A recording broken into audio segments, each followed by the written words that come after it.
Yo,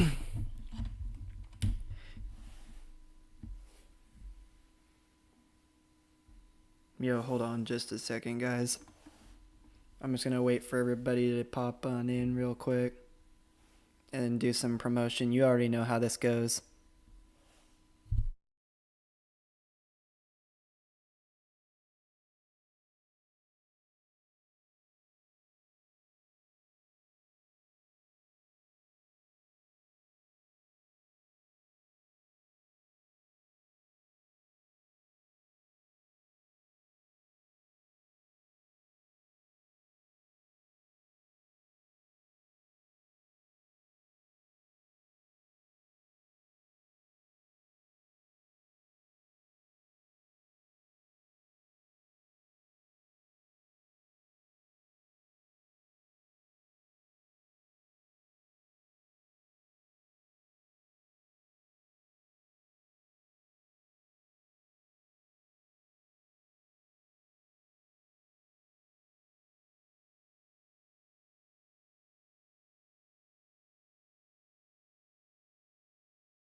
Alright, guys, I'm back. I'm gonna make a change to the database real quick.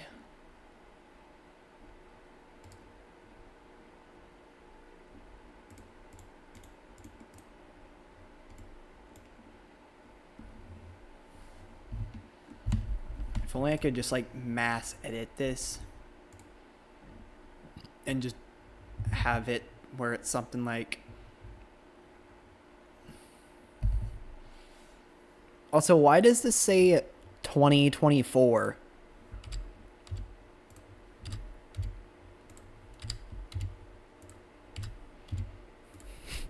That's silly. I need to fix that.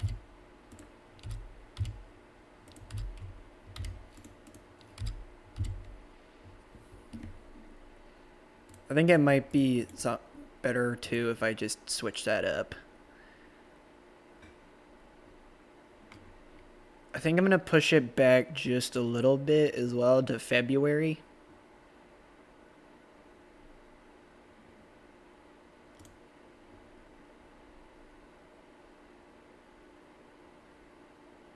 That way we've got a little bit of something going on there.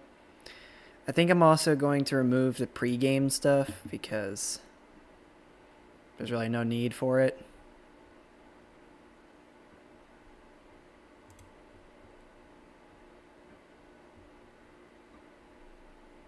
Like the pre-game show results and all that stuff. I mean, like look at all this shit.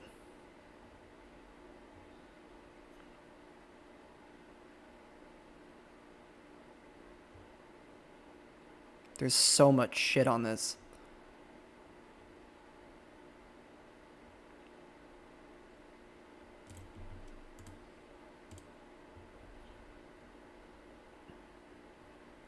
Also, yes, I am back. Long live GDS.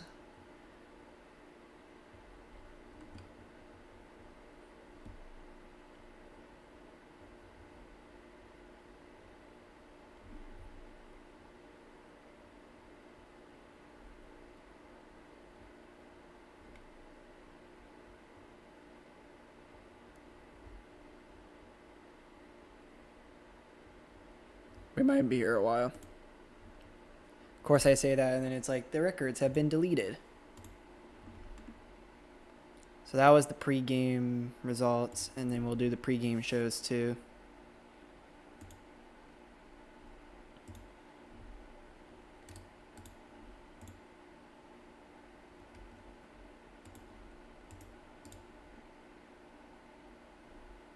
There we go.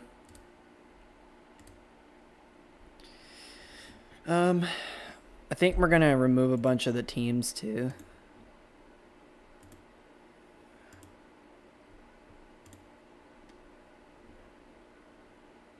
Because there's really no need for it.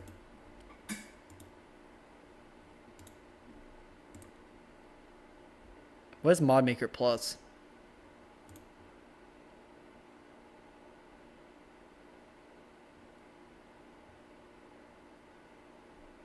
Oh, wait a second.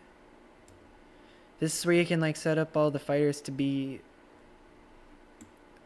like all different kinds of things. You could have all the fighters just be you know, godlike, or have all the fighters be dog shit. That's cool. You don't have to worry about going through all the fighters and clicking edit and all that. That's nice actually.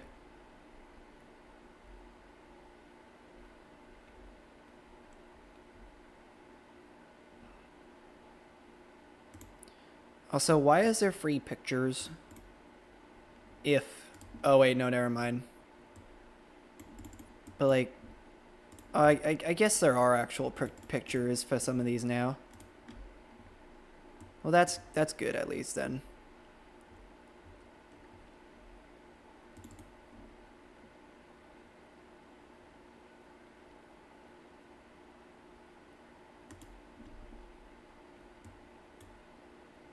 Are there any free male pictures too?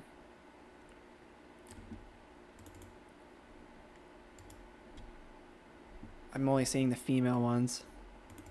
Alright, here we go. Here's some male pictures.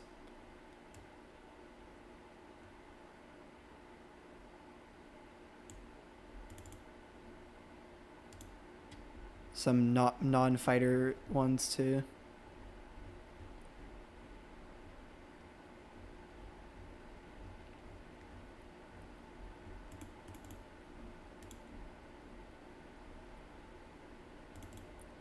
War Machine?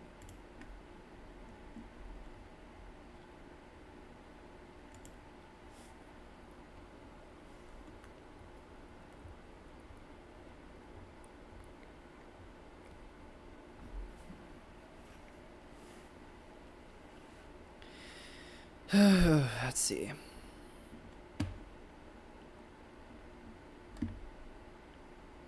Oh yeah, I was going to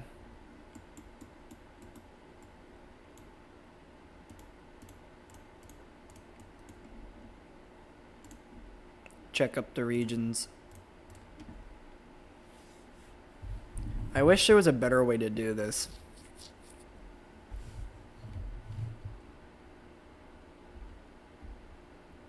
Ah, yes, illegal.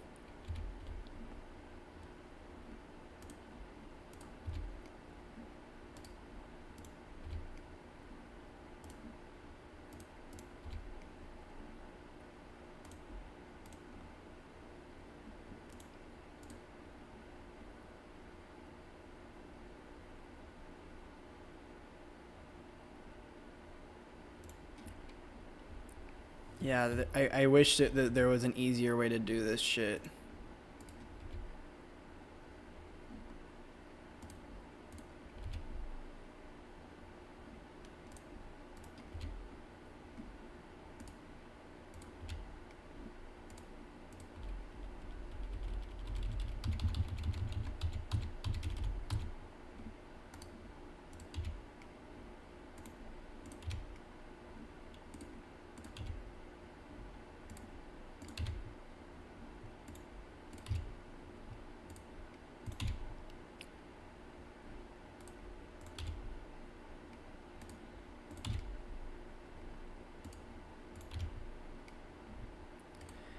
We might be here a while.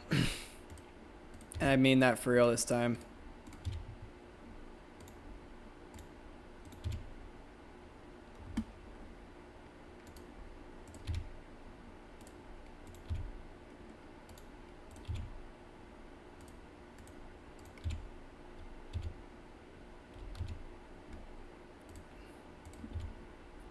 Some of these in the United States, at least, are already unregulated, so that helps out a bit. Like Nebraska and I think South Carolina too.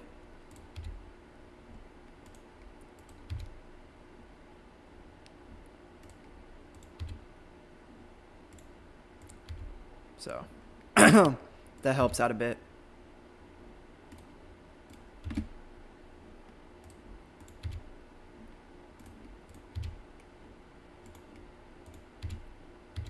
Yeah, there's South Carolina. I know some of the other regions across the world too are unregulated. I'm not sure if there's any that are illegal, but if there is, well, that's going to be changed.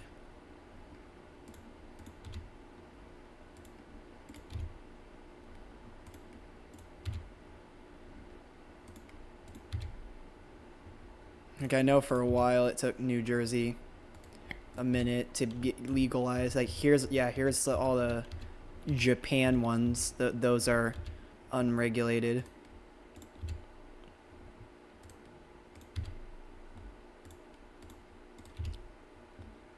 Now we're in Canada.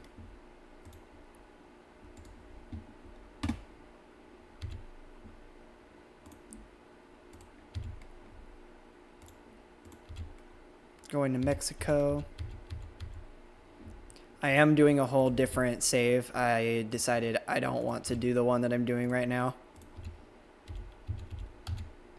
because of number one, the save ticking forever, and number two, I just think that the save I'm planning on doing now will be more fun to do, if that makes sense.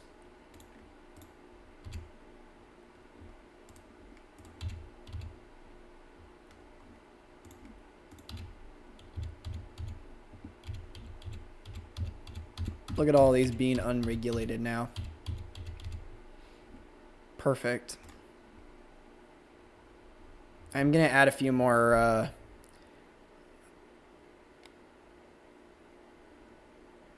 I am going to, let's see, never mind, hold on, let me look.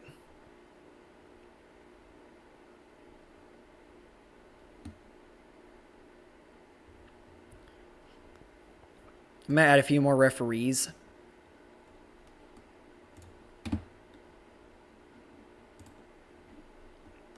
And judges, hopefully.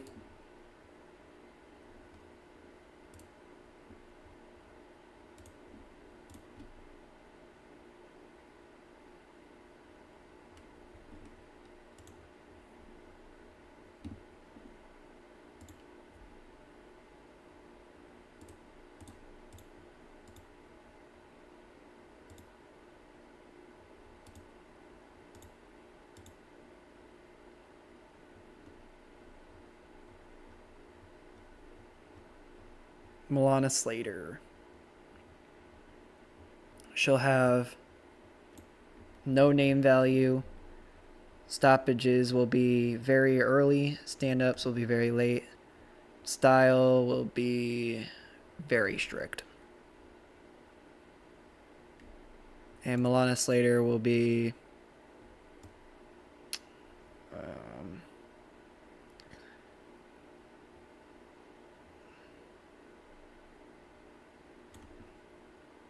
Dutch. She'll be Dutch.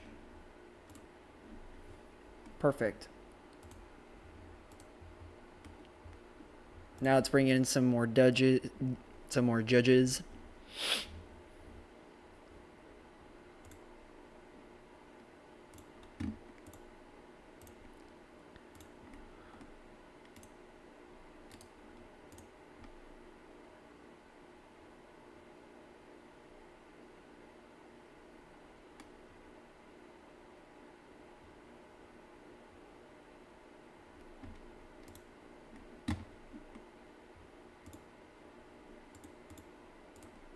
We'll bring in Japanese judge to a female Japanese judge.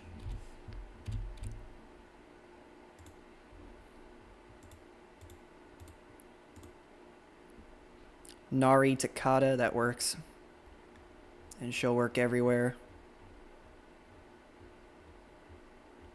She will also have no name value, but have a bunch of accuracy. And bias will be striking. Perfect.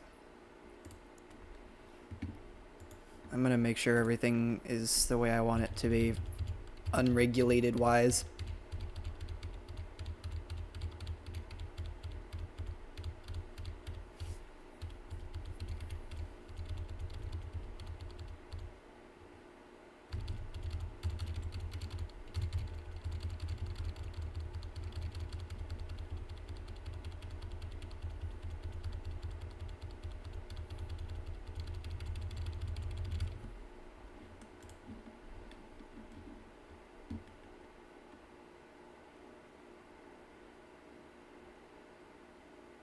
Alrighty. Now let's take a look at... Oh, whoops. I did not mean to do that.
Oh, you want to know who Botrix is? Botrix is the software that I use for whenever I get a new subscriber or follower.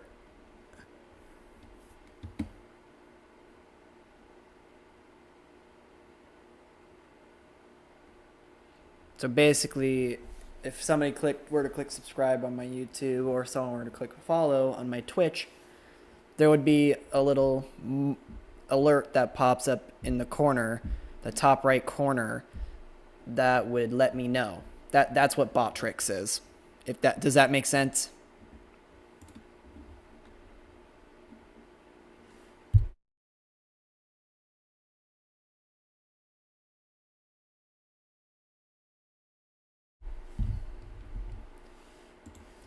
Also, how are you doing, Sequence Antics?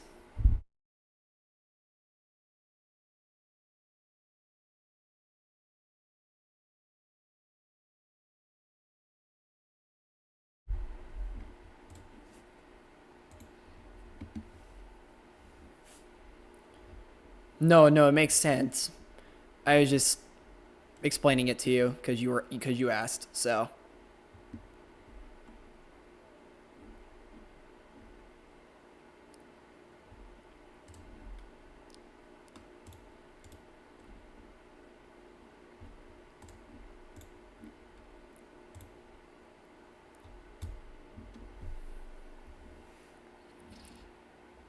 I'm glad you're not doing bad. Um, I'm not bad either. Um, I've been a bit bored though. I did have some homework to do for my classes, but for the most part, I didn't really do a whole lot. Um, but I'll be able to book fights and I'll feel better. So,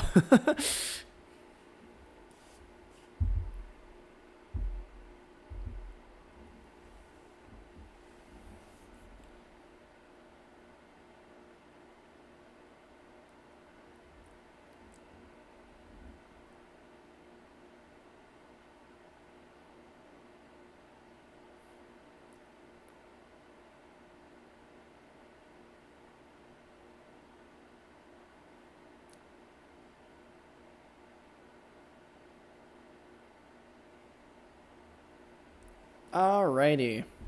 It's time to begin the new game.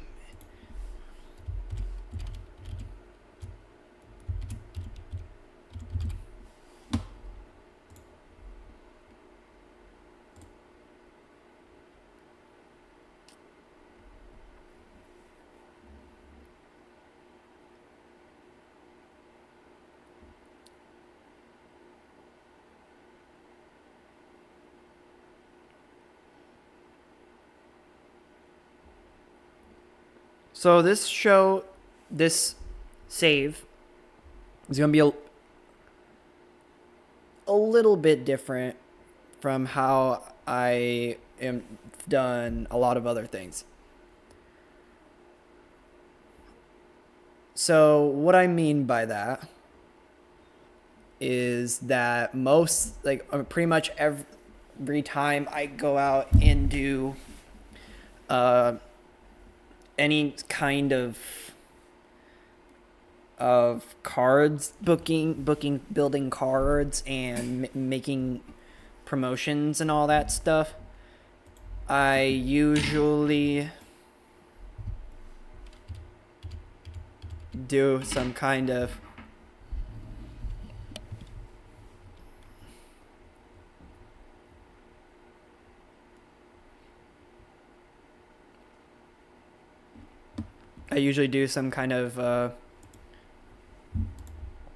either open weight division, or I have a couple of different weight classes. I've even done a couple of series where I've done multiple, like pretty much every weight class you can think of. Well, I have plans to do things a little bit differently based off of how the weight classes go. And also, normally I don't do title fights until very late on in the series, like after like 5 or 6 shows. The very first show will have title fights. That's one thing that'll change. The rules for how the fights will go is going to be different, very different from how I normally go about with things. And I have another very big thing going on that you guys will see as well.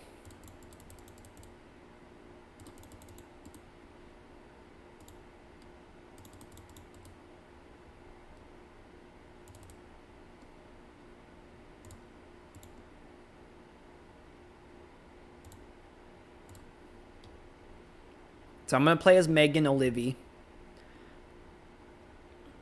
Um, Everything looks good. I'm going to keep that up. It's that.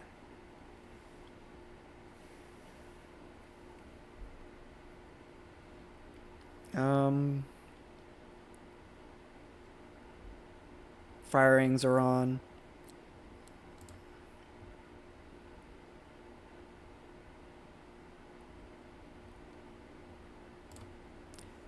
I'm going to remove autosave just because it seems to slow down the loading. And plus I click save pretty much whenever I can anyways. So there's really no point. Commentary warnings. Yeah, I'll keep that on. I'm not going to keep scouting on.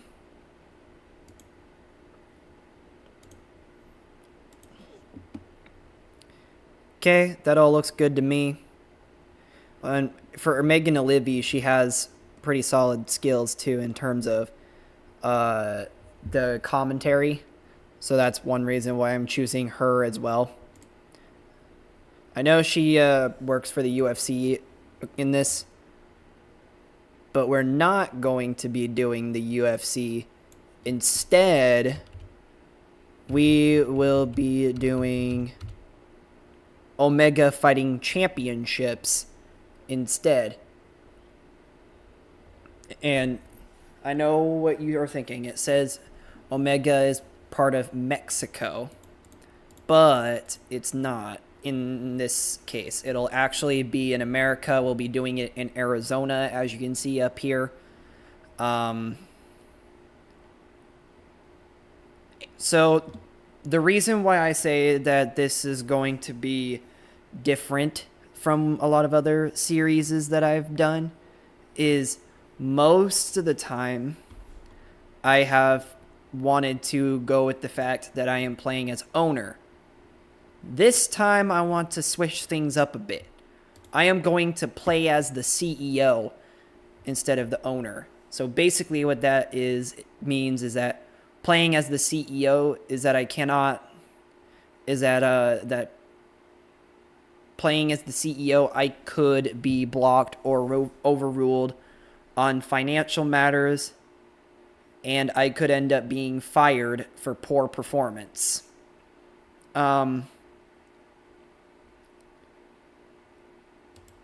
So yeah, I'm gonna play as the CEO for the first time ever.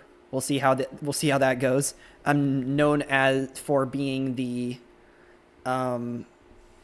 owner of things, but I think it'll be okay. I don't think it'll matter too much. So yeah, in a surprise move that caught the MMA world unawares, Megan Olivia was installed as the brand new CEO of American company Omega Fighting Championships last night. Apparently, she has been given almost total control over all aspects of the organization, with everything from contract negotiations to matchmaking falling under her sphere of influence.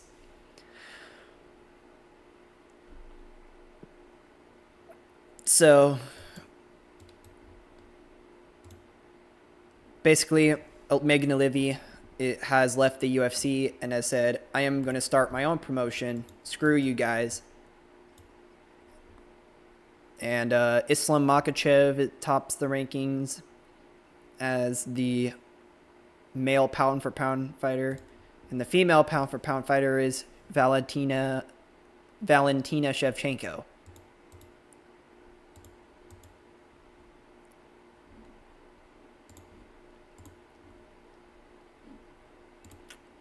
So you may have already seen that we've got a bunch of different weight classes going on. And those are going away because I am going to be changing up how I do the weight classes. So,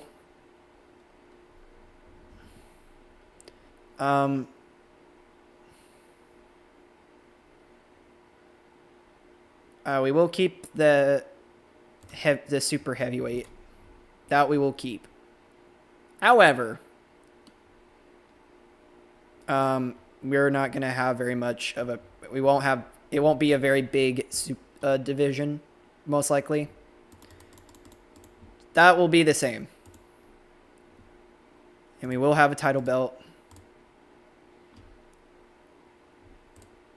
The heavyweight will division will be about the same, but the only real difference is that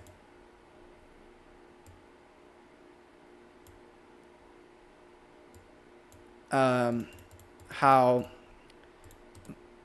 much a fighter has to weigh to get into being a heavyweight.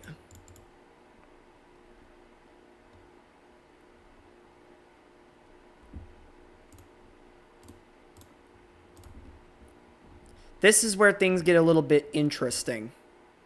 The light heavyweight division, we are not going to call it the light heavyweight division. It'll be something different. We are going to name the light heavyweight division, instead of the light heavyweight division, it will be known as the iron weight division.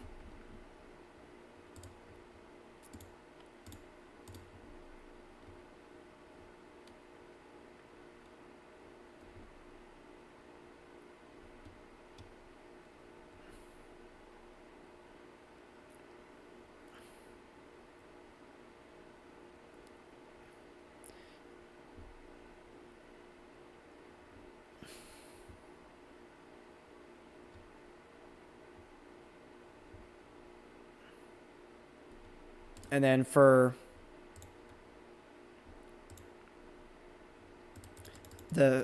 we will have both featherweight and lightweight combined.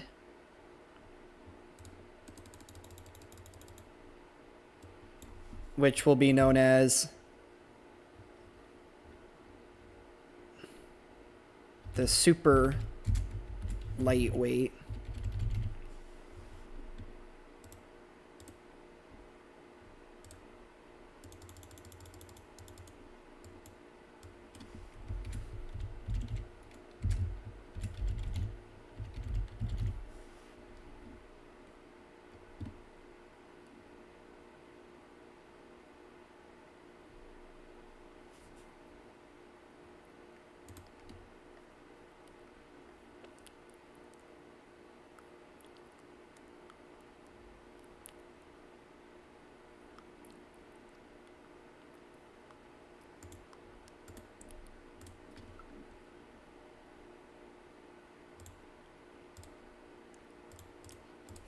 Now for the female weight classes. We'll do the same thing, but for straw weight instead. For atom weight and straw weight, it'll be super straw weight.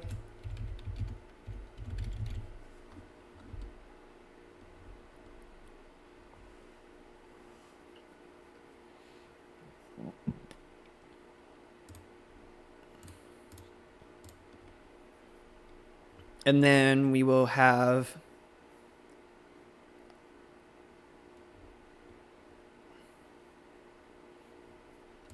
a female flyweight division, but instead of it being known as the flyweight division, it'll be known as the skyweight division.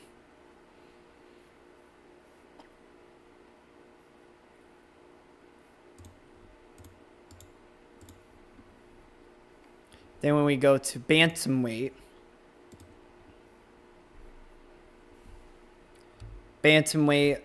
will be the same, but instead of it being bantamweight, it will be known as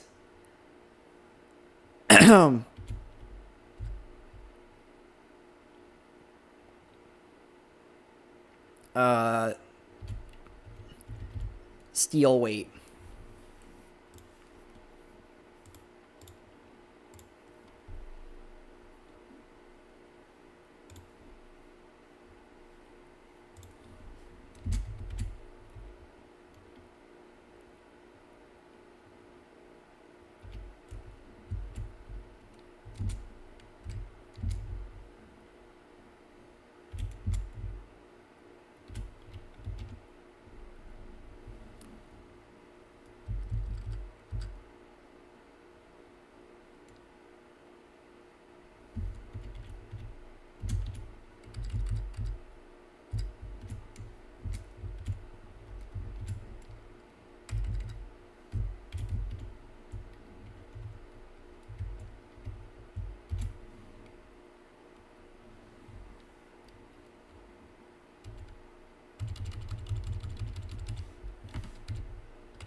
Alrighty. And then we will have, after the steel weight, it will be, we will do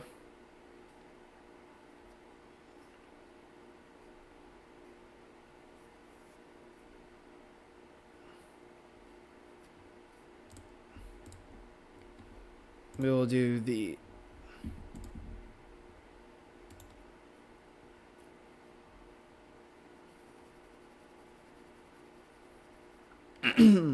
the featherweight. But we're going to move the featherweight to be a little bit different.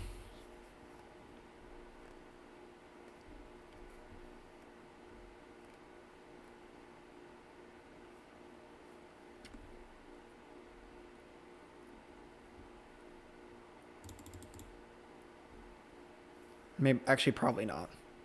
I think I'm gonna keep the heavyweight to be what it was too. If I'm gonna be honest.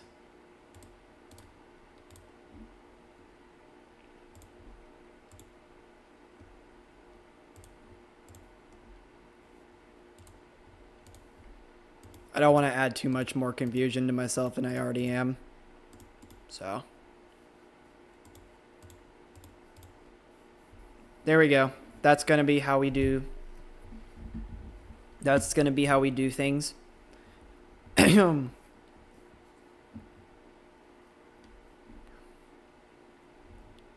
So.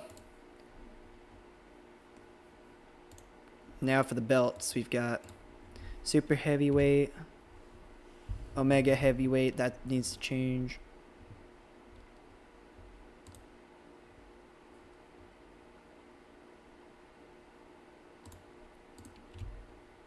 Omega super heavyweight, omega iron weight, omega featherweight,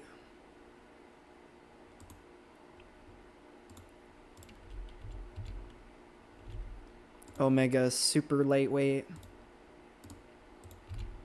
omega steel weight, omega skyweight, and omega super straw weight.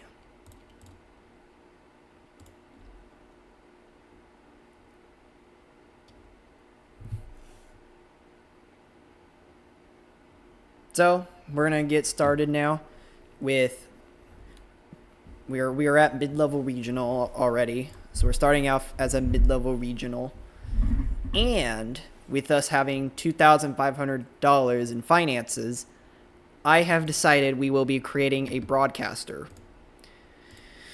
We will do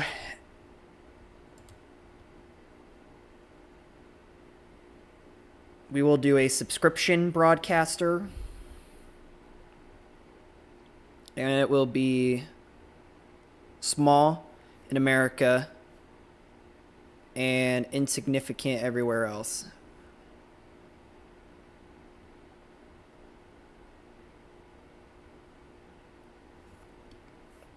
Just to start things off. And it will be called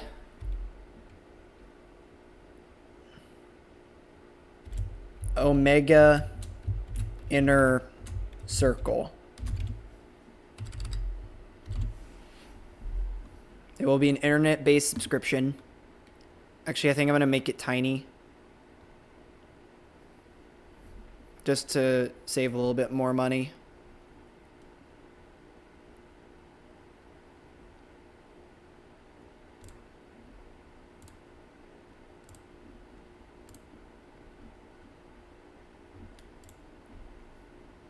And for now,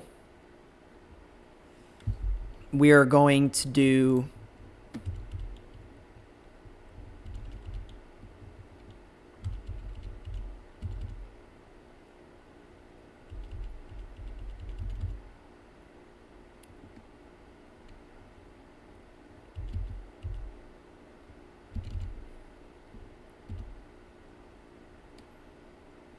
Fight TV for pay-per-view. We'll, of course, do Omega Inner Circle. And we will also do YouTube.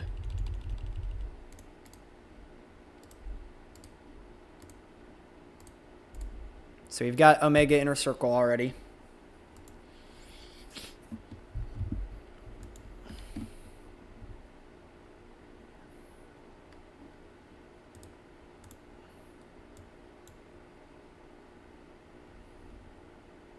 And another reason why I said the rules will be different is, oh, God damn it. Oh, there we go. Okay. Rules and settings. Fights are to be held within a ring. We will have a 10-point must, which I don't normally like to do, but with the I'm going to keep it as that for the reason of the fact that there will be 12 rounds of 3 minutes, whether it's a non-title fight or a main event non-title fight, or if it's a title fight.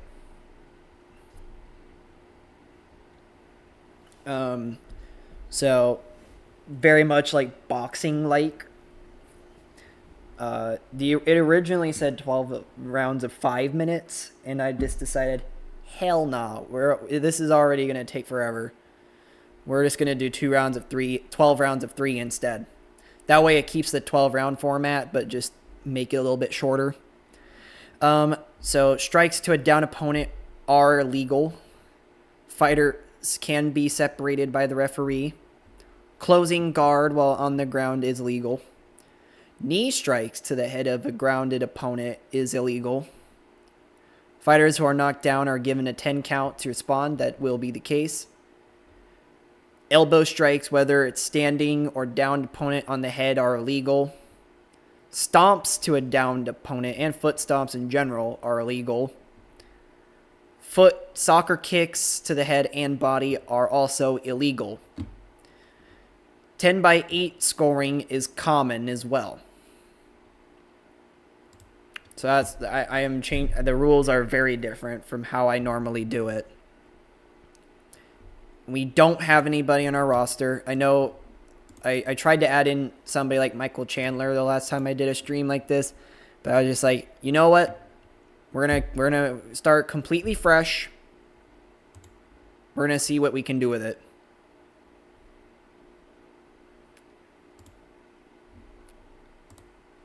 So I'm gonna bring in any unemployed fighters that I can into the mix.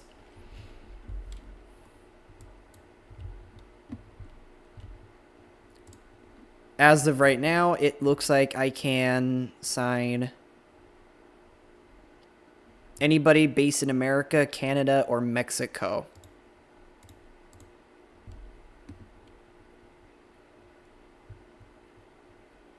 So we're going to start off with the male super heavyweight division.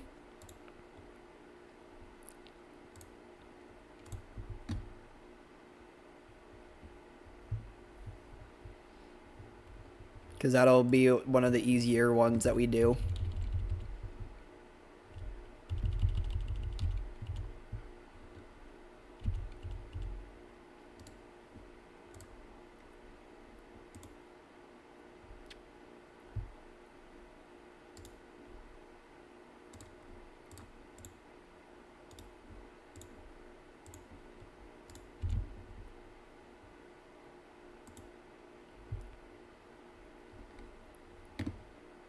Talk to, move base.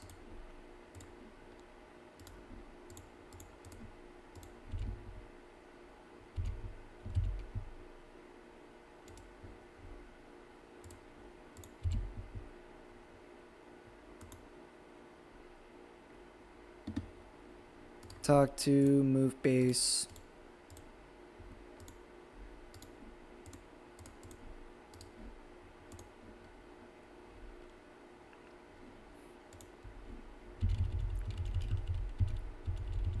Yeah, that didn't change much. So yeah, that'll be a short weight class. We will do heavyweight now.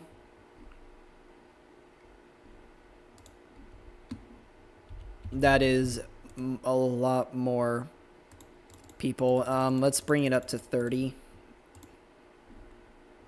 Yeah, it's still a lot. 25. There we go.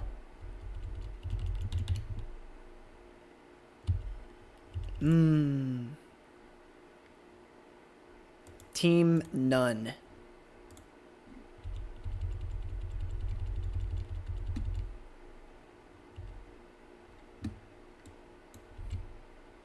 Oh, here's the CM Raven dude.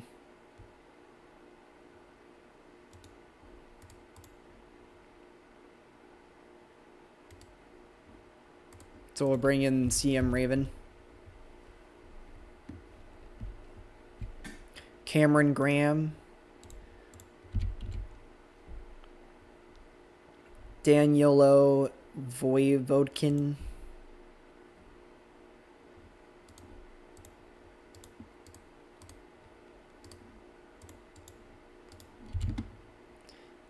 De Eduardo Neves.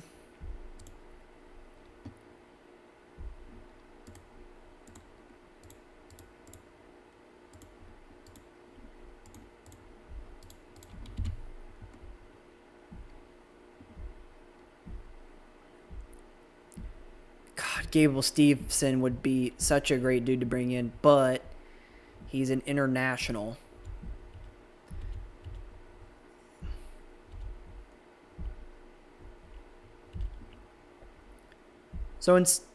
So we're gonna shortlist him. Hopefully we'll be able to bring him in eventually.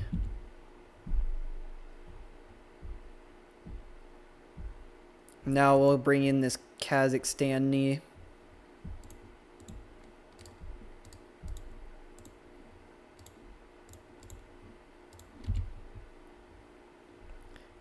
Jeremy Chishibala from Africa. He's a Congolese, it looks like.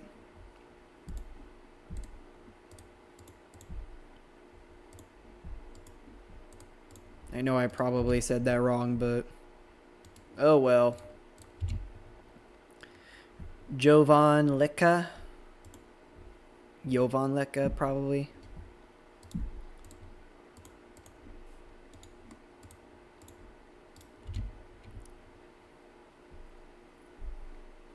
Kasper Miklas from Poland.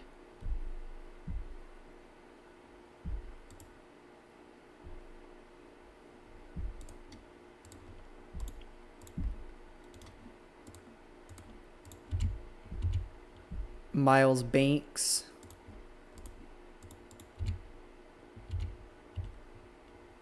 Shah Kamali.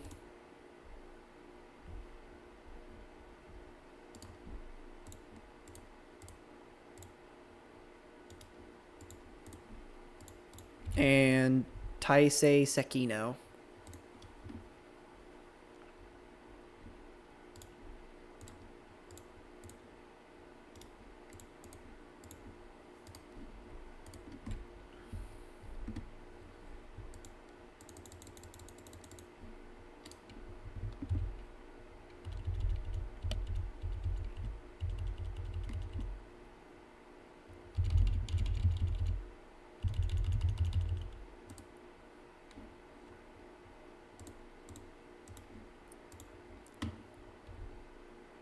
Hassan Graham.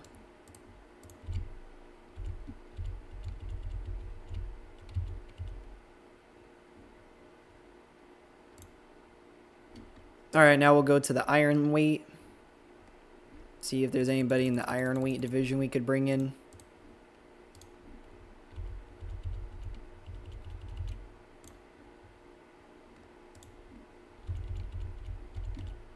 Hunter Lee. Juriel Simmons. Landon Taylor. Mervyn Miller. Prince McLean. Quentin Pasley. Shaler Ladd. Tristan Overvig.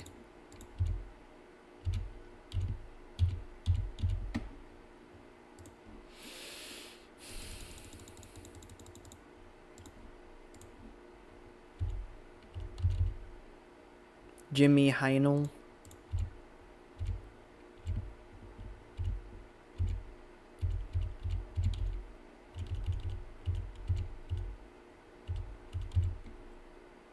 Lucas Fernando.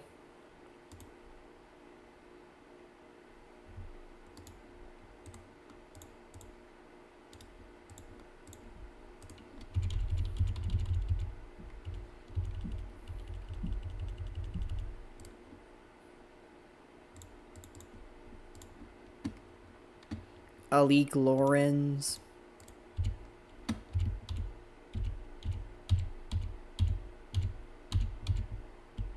Isaiah Pinson.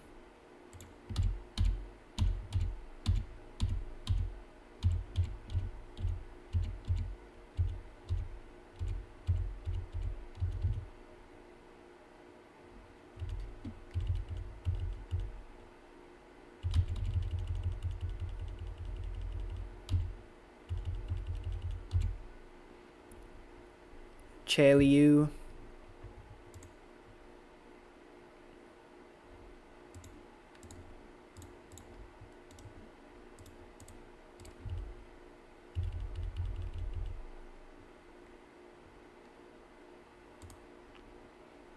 Okay, that's good enough for the iron weight division.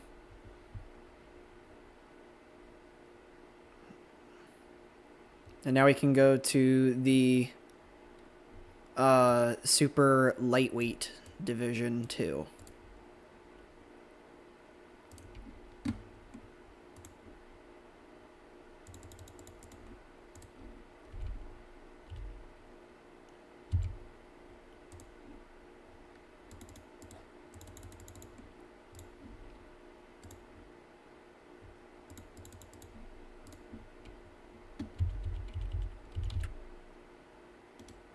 Artur Minev. Ethan Birmingham.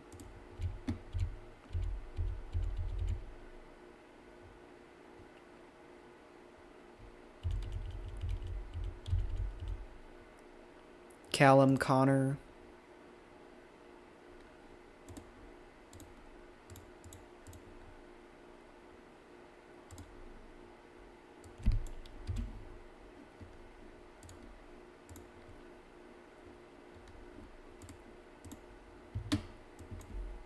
Bro, what?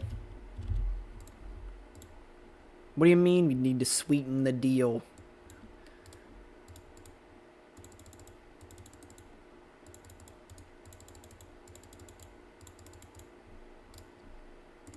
There. You happy?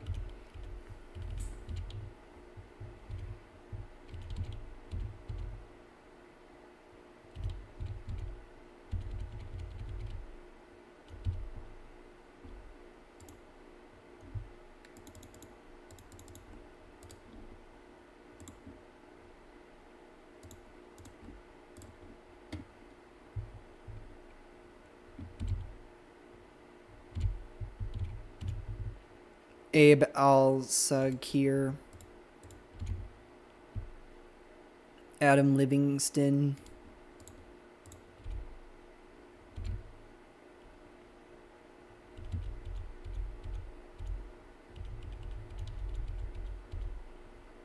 Gunnar Spain.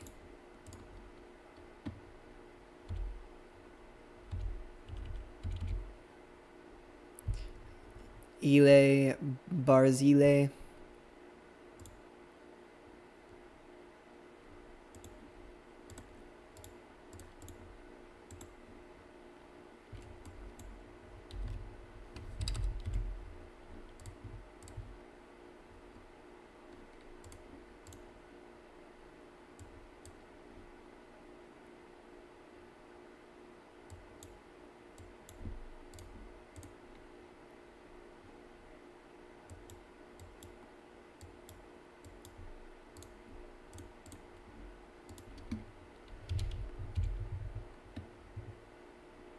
Lester Batres Jr. Logan Burns.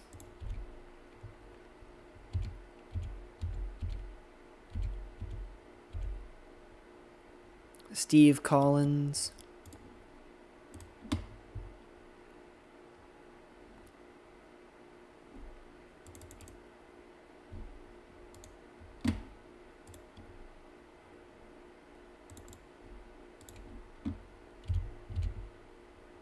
David Ngoyan.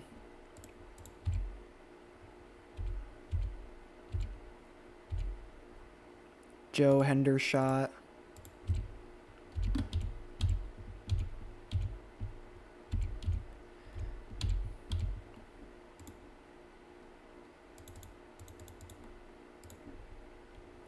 Arata Mizuno. Yeah, we'll bring him in. He's high level regional.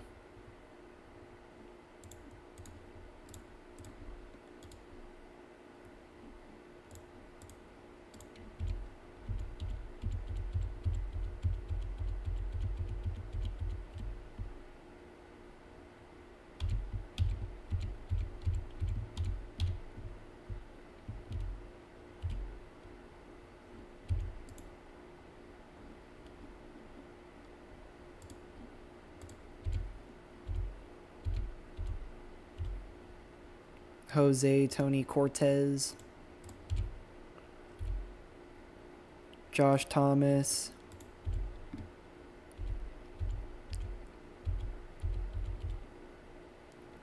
Kevin Roses.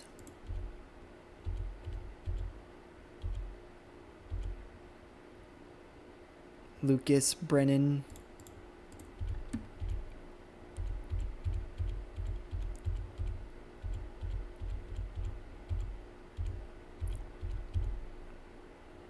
Robbie Ring.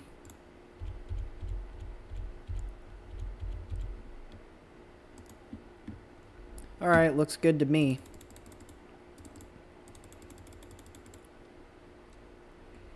Now we'll do for the females. We're going to go for the super strawweight first. We started from the heaviest to lightest for the men, and for the women, we're going to go from lightest to heaviest.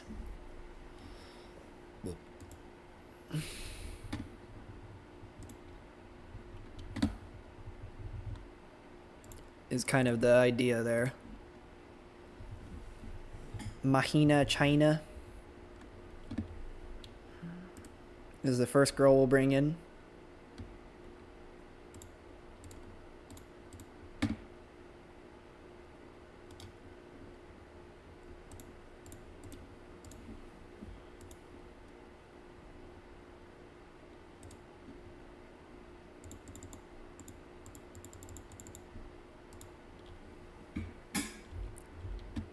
I'm sure a lot of these girls aren't going to be.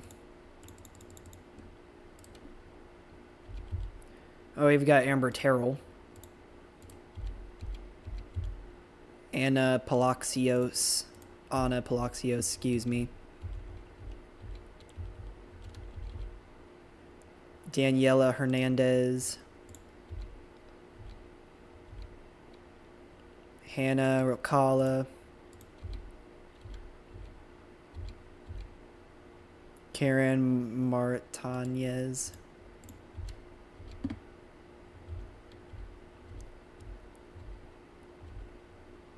Natalie Schlesinger. Shino Van Hoos.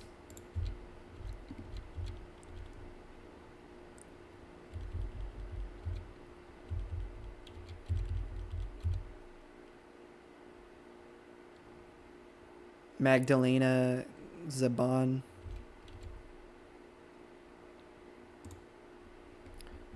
I just thought of a great idea for the strawweights in here.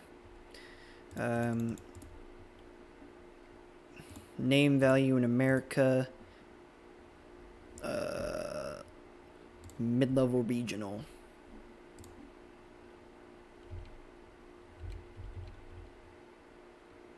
Taylor Startling.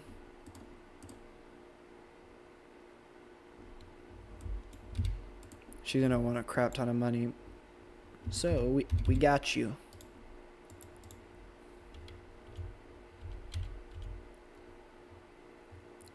Olivia Beerley.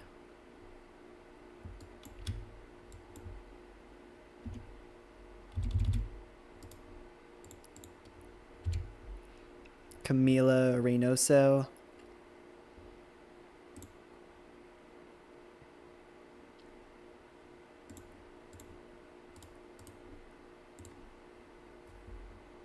Because we need fighters who will be able to main event shows.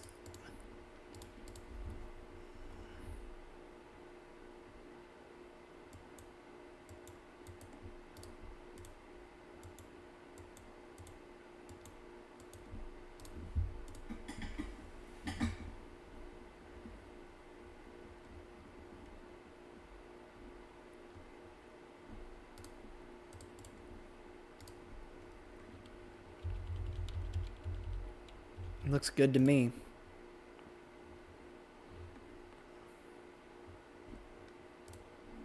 Oh yeah, there's a lot more at low-level regional. Andrea Amiro.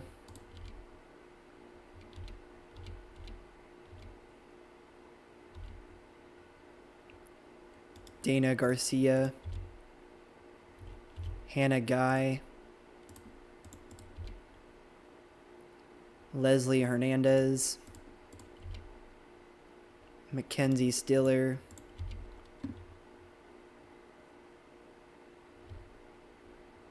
Melissa Martinez.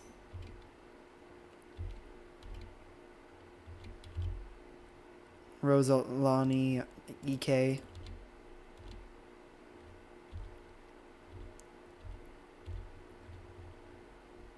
Yasmin Castanho. Okay. Now we're going to the skyweights. Bellamere. Elizabeth Rodriguez. Jossie Storts. Martiza Sanchez. Mia Gra. Regina Taryn.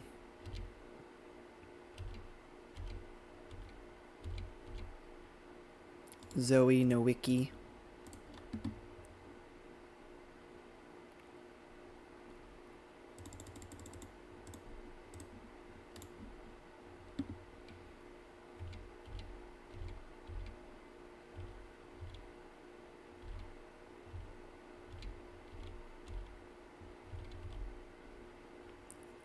Yvonne Caro. Jenna Williams. Katerina Legaretta.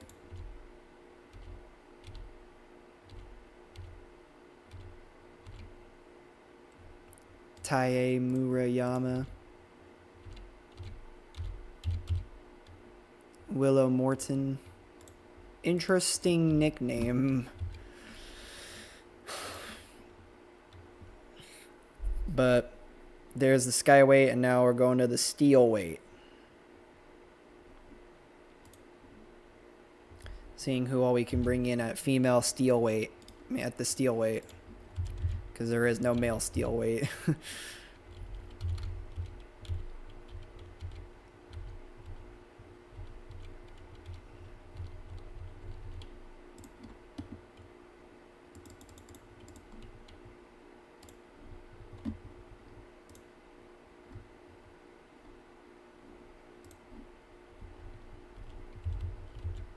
Alex Apodaca.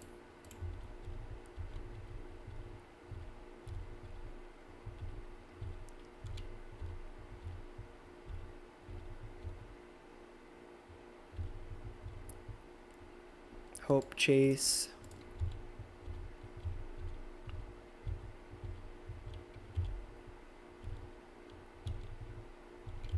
Kylie O'Hearn.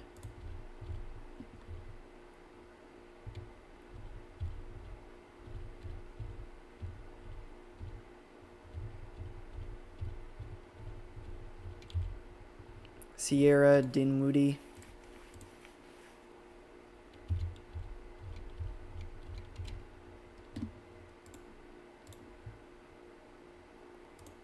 I do want to make sure that we aren't generating fighters, companies, or teams at the moment. I don't plan on having local shows either, just because the loading's already going to take forever, most likely.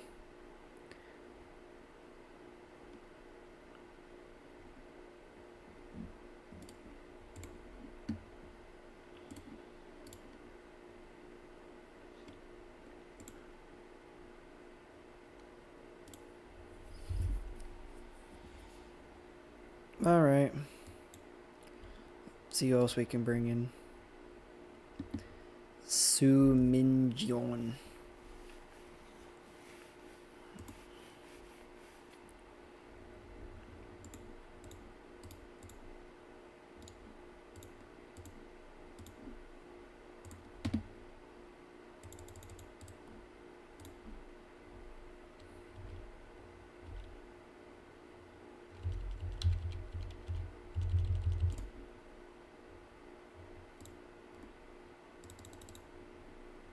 Name value in America, low level regional.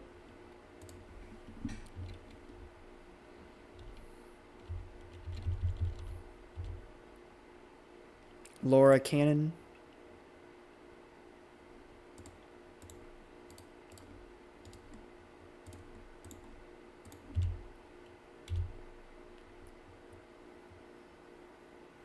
Yasmin Kasser.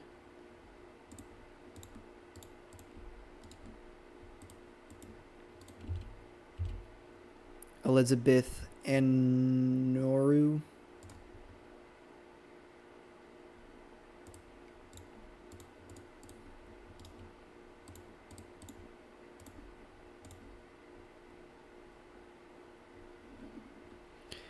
Looks good for the steel weights, and now we go to featherweight. Abby Montez, Forrest Molinari, Jaylene Robledo, Zarina Turi, Jamie Edenden,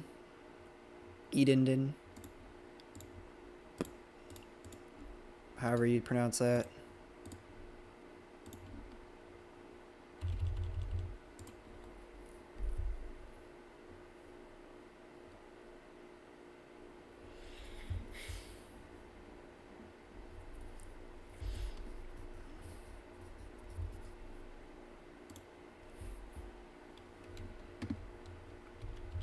Bridget Chase, Carleen Chandler,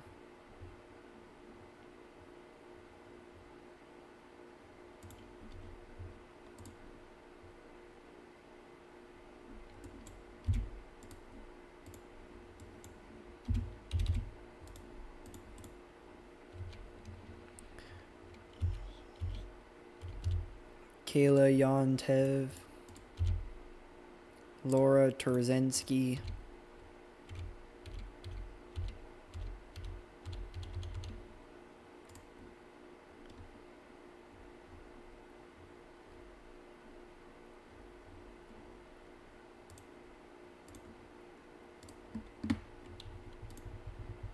Aspen Ladd,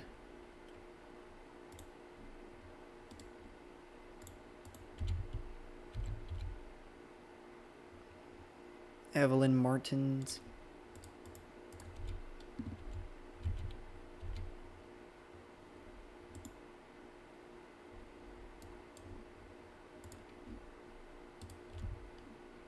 Tanya Evinger, Shayana Rinkian, Roberta Samad, Riley Martinez, Patty Lee, Pam Sorensen,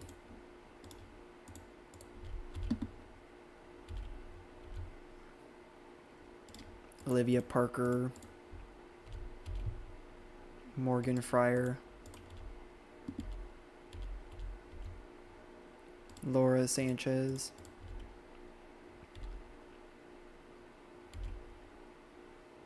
Joy Pendell,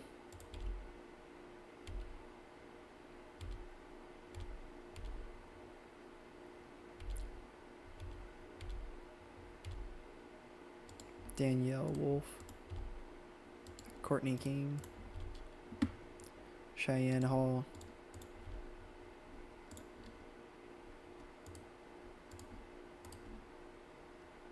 Julia Budd,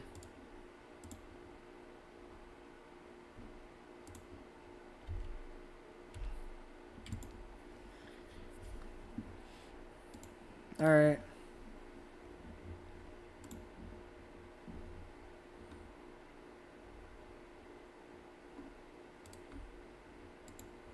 That'll have to be good enough for now.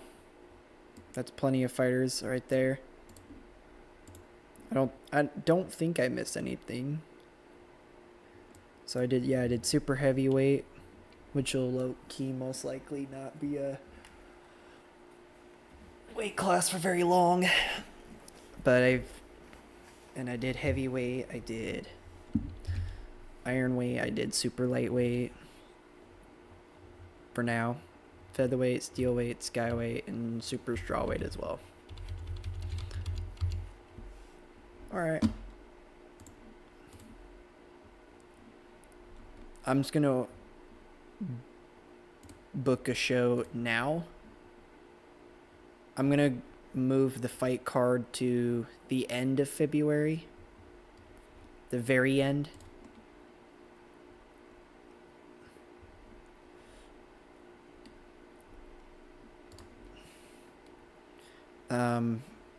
And we will have Omega No Limits in Arizona.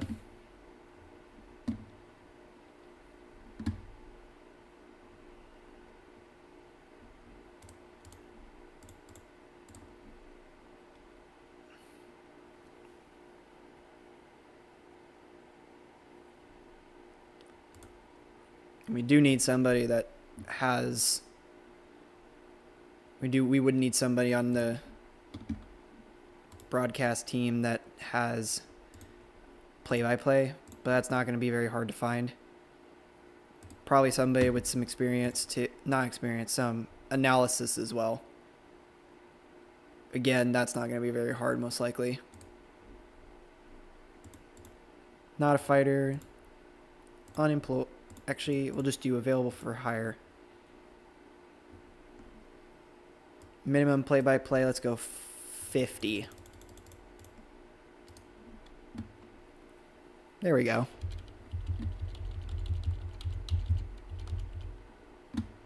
Todd Harris, he wants to run his own company. Sean Wheelcock? Sure.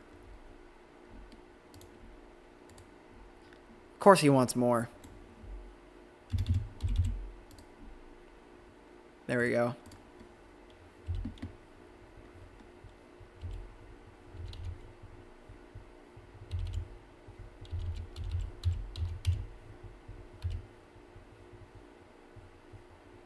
Yes, let's bring in Mauro Ranallo.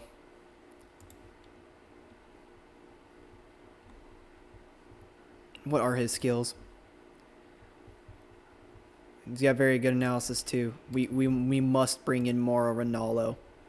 I will pay this man a shit ton of money to bring him in.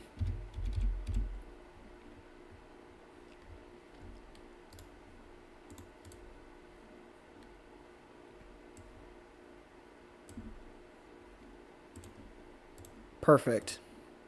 Hopefully those two will sign. I don't really care about Sean Wheelcock. I care about Mauro Ranallo.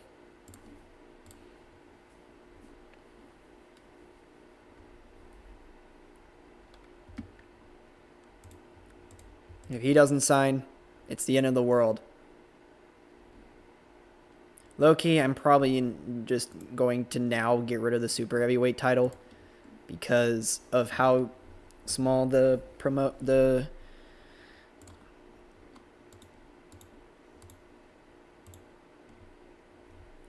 division is.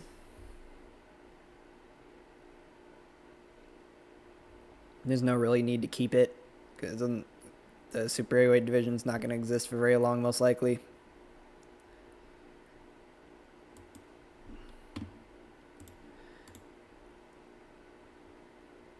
Which does mean we will probably need to do a different weight class for the men's side of things. Either that or we'll have to remove a weight class for the female side of things because I want things to be as equal as possible. But I'm just gonna simulate as long as I can before until some fighters start getting signed.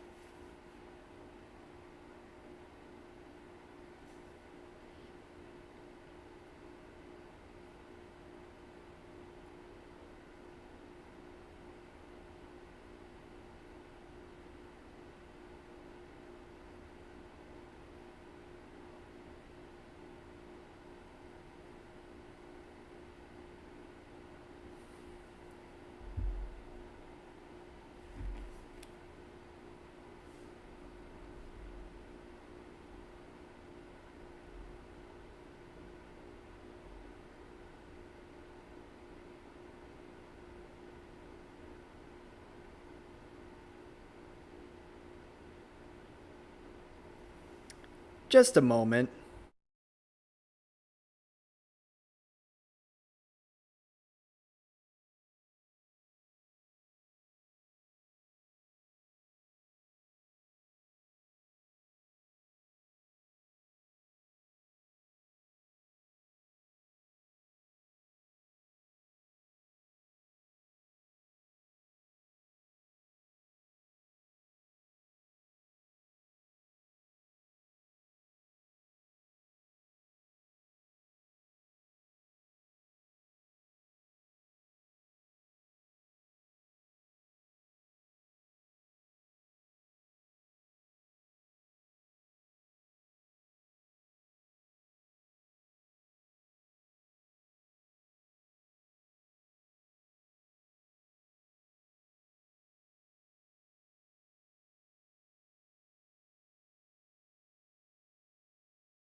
Sorry about that, guys. I just got a really nice thing from my girlfriend. So I needed a minute. But yes, I'm okay to Sequence Antics and Long Live GDS, the only people that are actually watching this stream. I'm okay.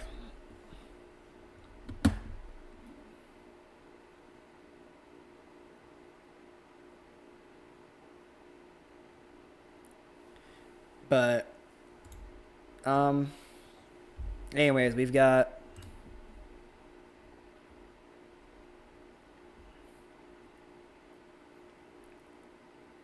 I forgot Amanda Nunes was part of UFC.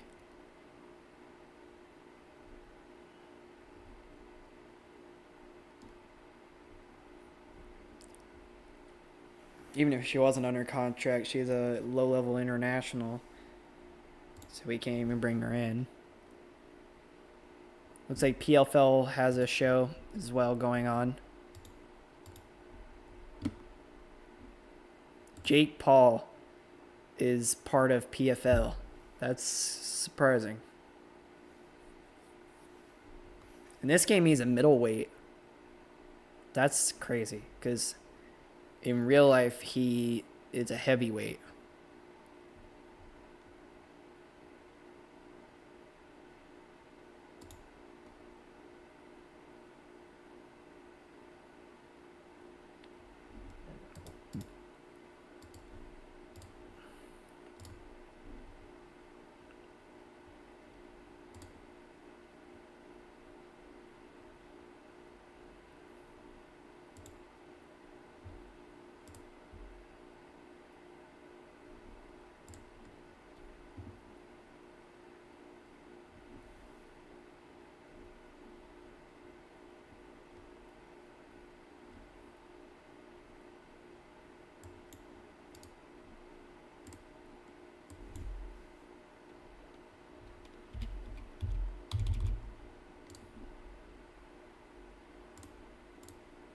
Who else is trying to bring her in? CWFC and Octagon?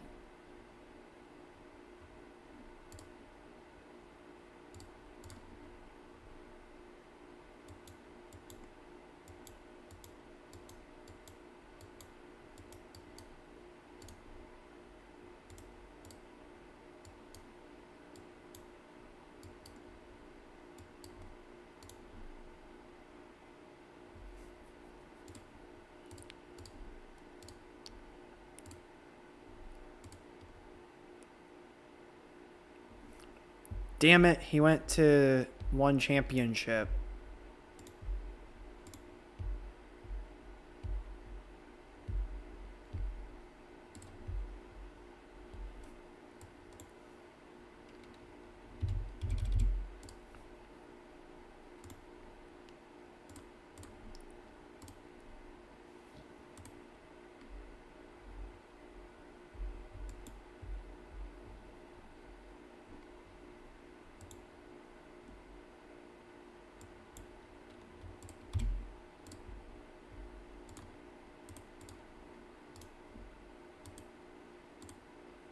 Okay.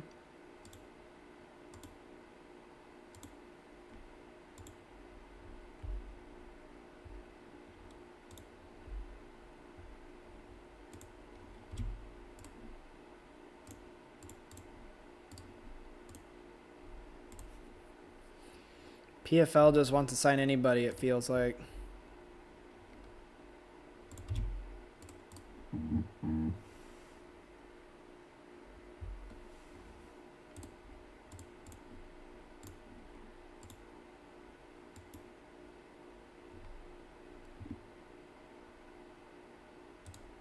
Ooh, one championship offered Gable Steveson a contract. Okay.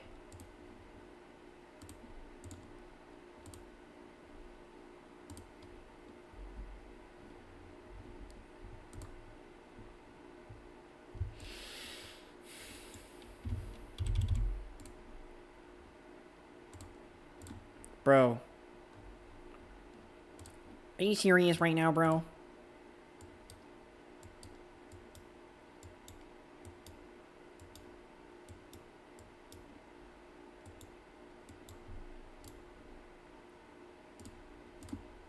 Brody.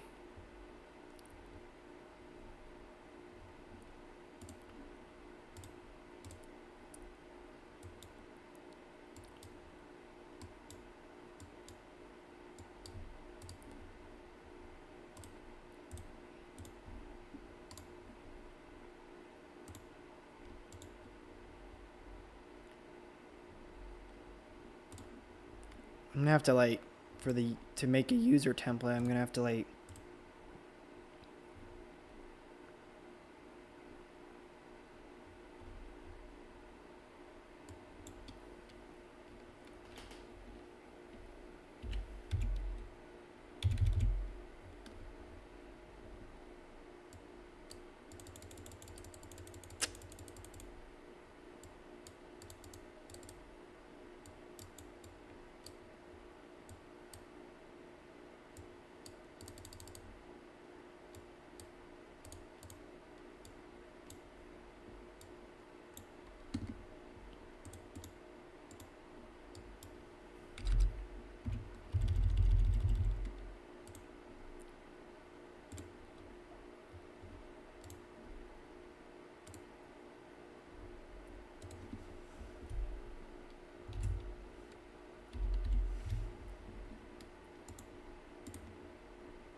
making things a little bit easier since so many of the companies want to take away my fighters.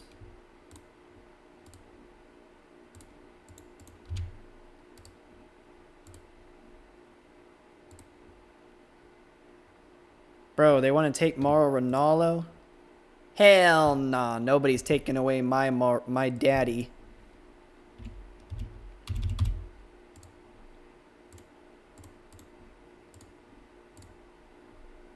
I mean, what? He's not my daddy. I didn't say that.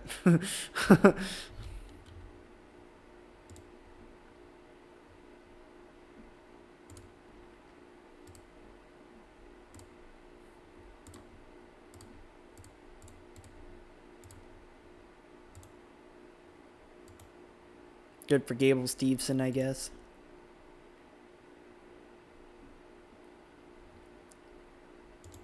I mean, I don't really care too much if not PFL, or whomever signs Sean Wheelcock. But,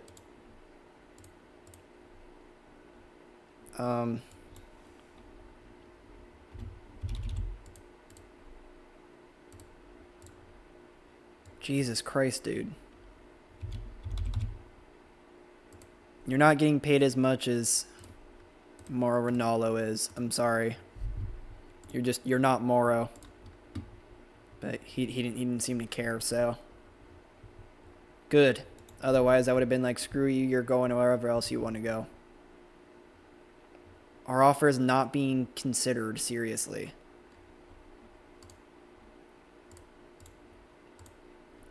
One championship wants her.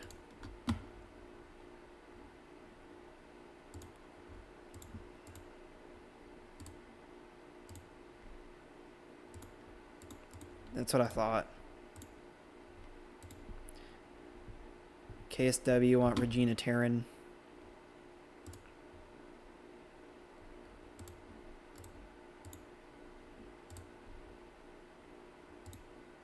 I'm gonna bring that down to 5,000. Bro. 7,000? Jesus.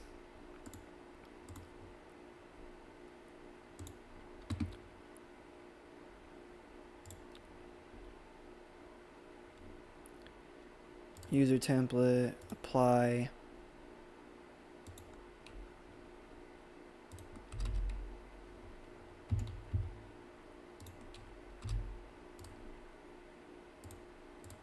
Perfect.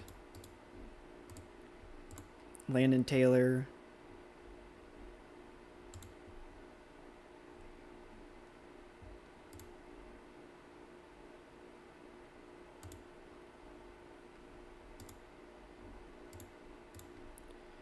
Jesus Christ, dude.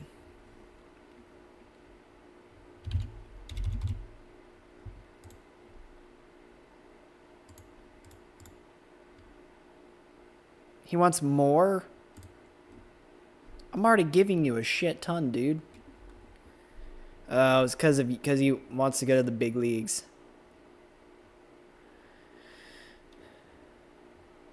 PFL's giving him a shit ton of money too, but the UFC is, of course, going to be the bigger picture. You know what? Screw it. You can go to UFC or PFL or wherever you want to go. It's not worth it. Liu, probably the same thing.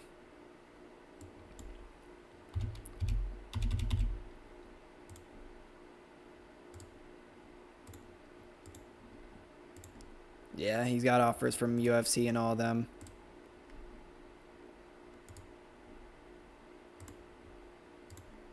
Yeah, I didn't think so. Didn't I already try to sign Taisei? Oh yeah, he's going to one championship, so it doesn't even matter.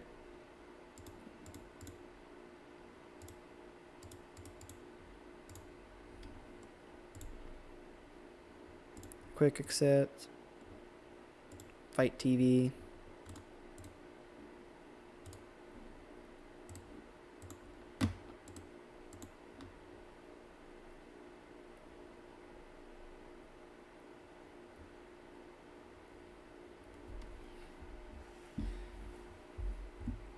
So we're definitely good to go on the featherweight division. We're still waiting on a bunch of fighters too.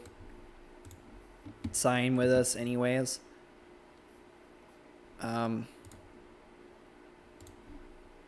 But we can start matchmaking now. Rankings.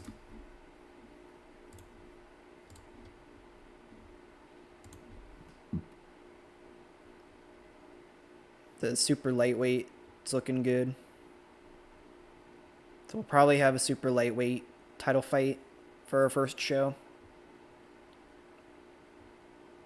And I think we'll do either steelweight or skyweight. Either actually steelweight or super strawweight to co-main event.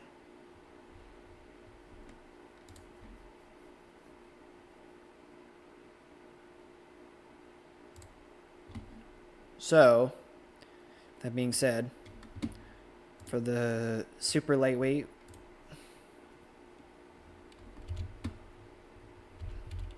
this would be a low-level national.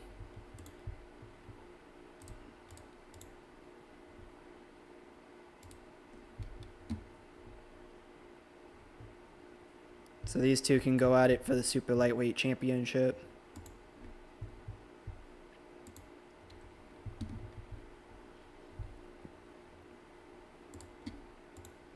And then we'll go for let's do skyweight. See who we can bring in for the skyweight. That's low-level regional.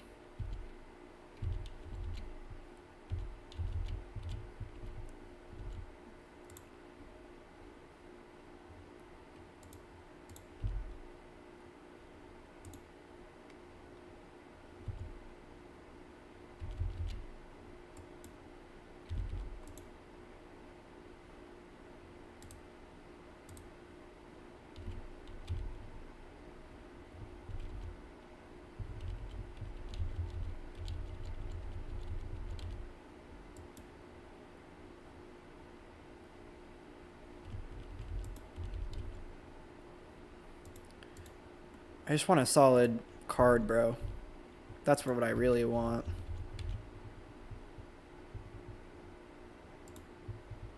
I think we're gonna have to wait for that. But we've got our first title fight booked.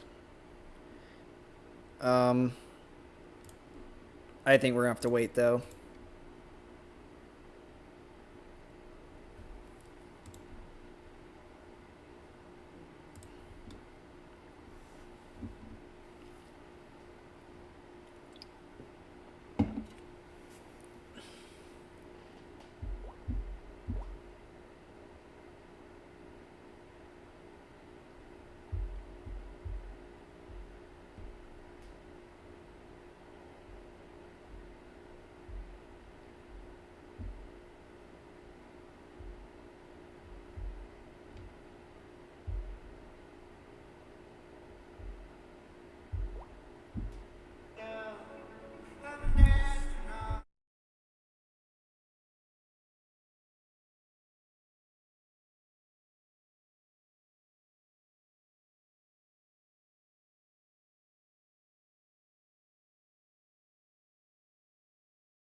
Okay. That is very interesting. But, you know.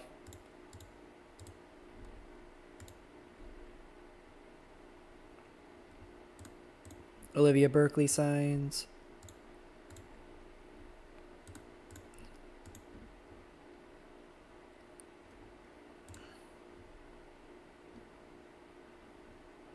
Bro, who else is trying to sign in Dana Garcia?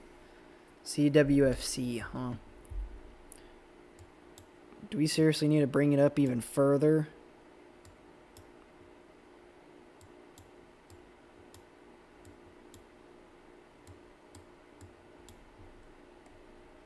Just make everything at 100.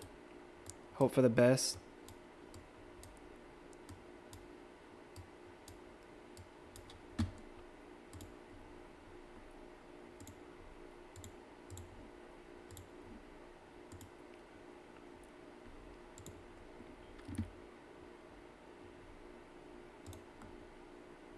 Okay, we're the only ones she's considering.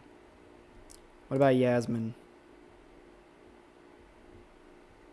Why does PFL want all these fighters anyway?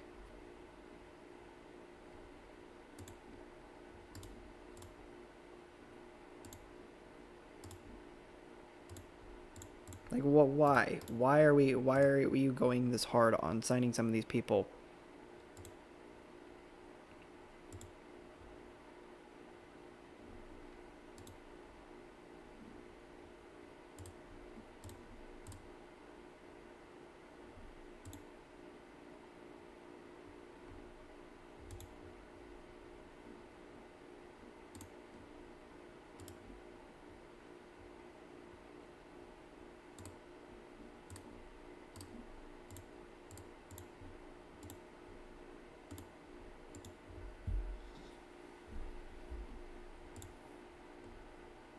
Damn, she's considering both offers.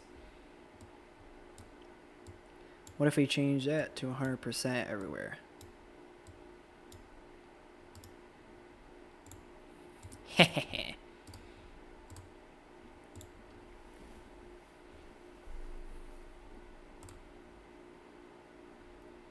Same thing here, considering both offers.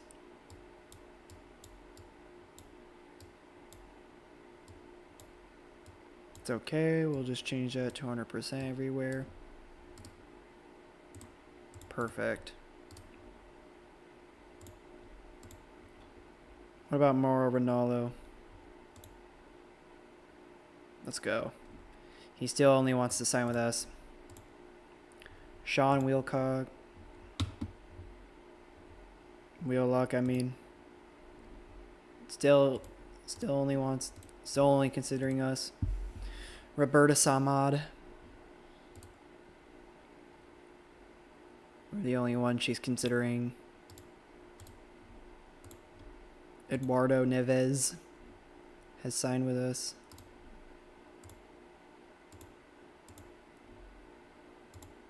Joy Pendel. Same thing here. Taylor Stott Erling signs. Cheyenne Hall.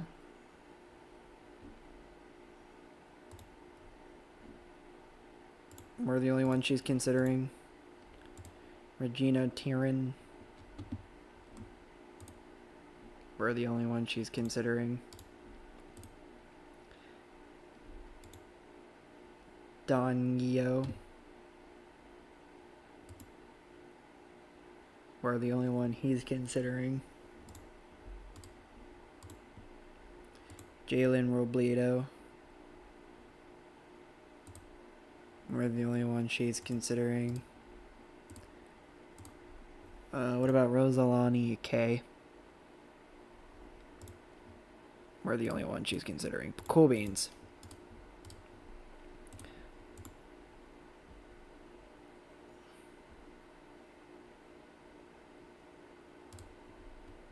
Now we're going to sign with YouTube. And we've got most of the fighters we want to bring in.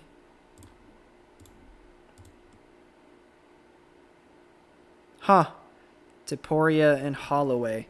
Not something I thought we would see, but on here, but that'd be a pretty solid fight in my opinion. Then we've got Hamzat and Sean Strickland. None of these are for title matches, though.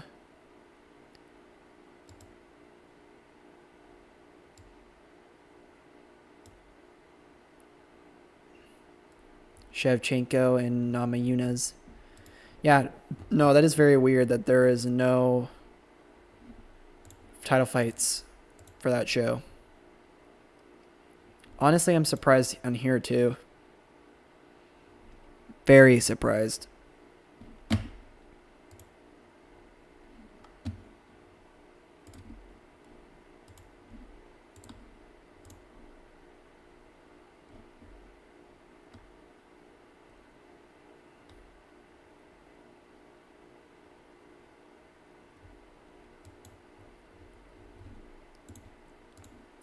How are we doing now? Yeah, it looks like we're doing good for now on most of the weight classes. I might try to sign more steel weights and see if we can get any more male super heavyweights.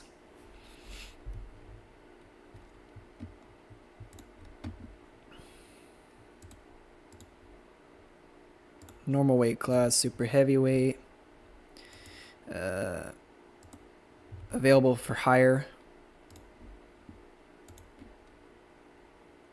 Unemployed.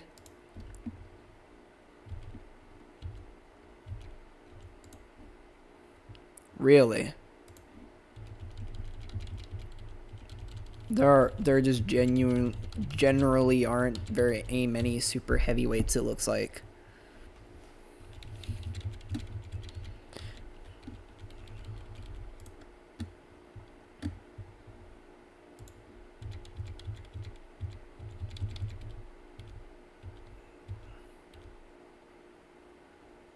Eddie Hall.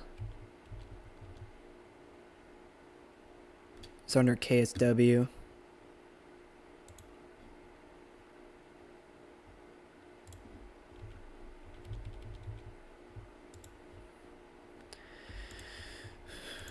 I do think we have a few more steel weights that we're trying to sign too, but it's just been hard to find someone.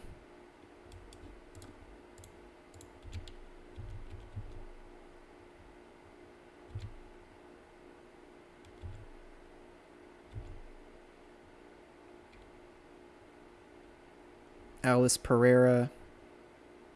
Damn it, she's under exclusive contract with the UFC.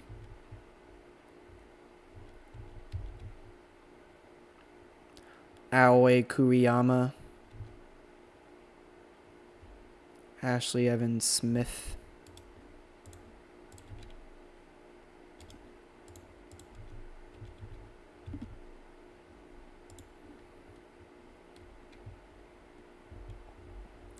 What about unemployed?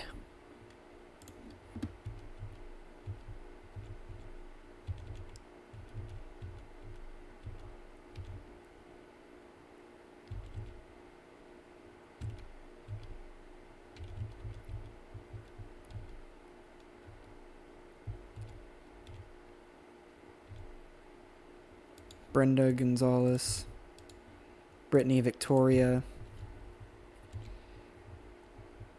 Chelsea Cashwell. Claire Guthrie.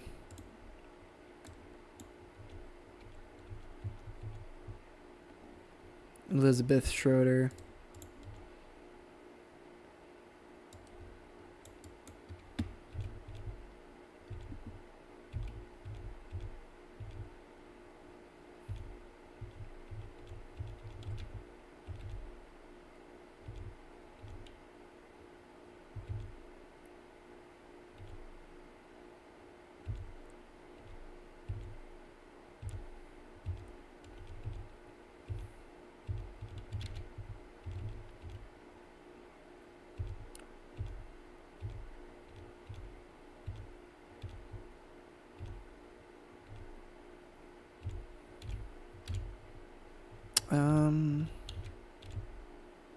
Megan Colley.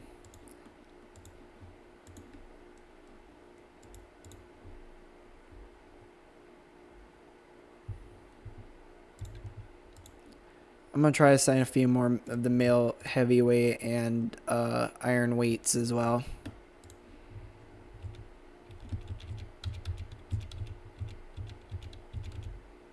Alan Belcher, Alejandro Solorzano, Alex Mero,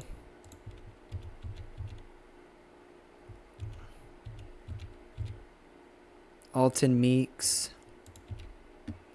Alvin Hines, Anthony Garrett, Anthony Arasquio, Anthony Wint,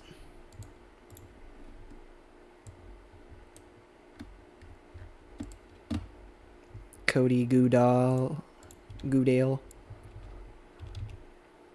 Daquan Barkley,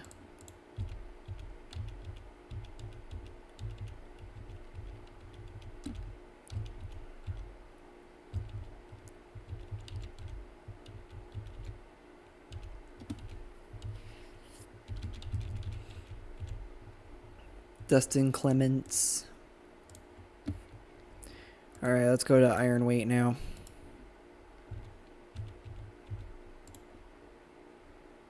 Based in Canada, Caio Machado, Chester Post, Graham Park, Jake Craig, Steve MacDonald,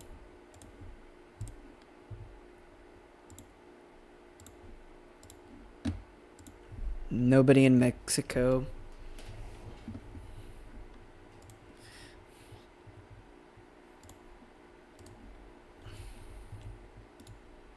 Alan Olivas, Eduardo Vazquez, Francesco Patron, Ruben Lozano,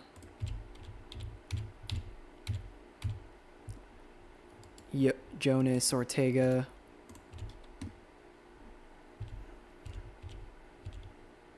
Emiliano Linares,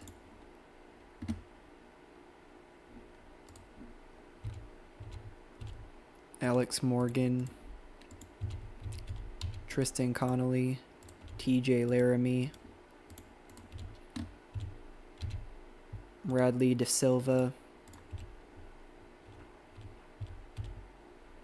Jake Govero,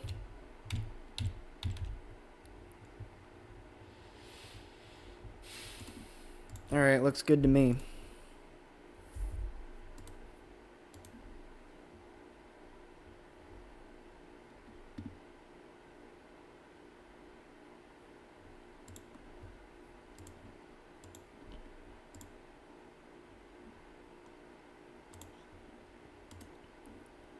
See if there's any fighters we can bring in now. Any more title fights we could bring in. Belts. Not belts. Rankings. Lots more super lightweights we can bring in now. Super strawweight's looking good. Featherweight's looking good too.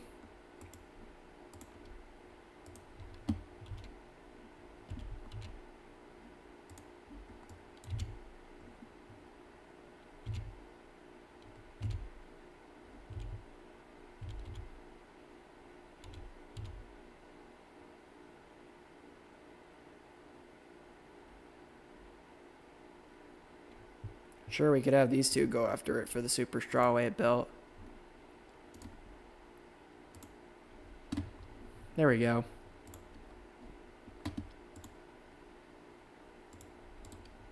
Get some ranked skyweights to battle each other.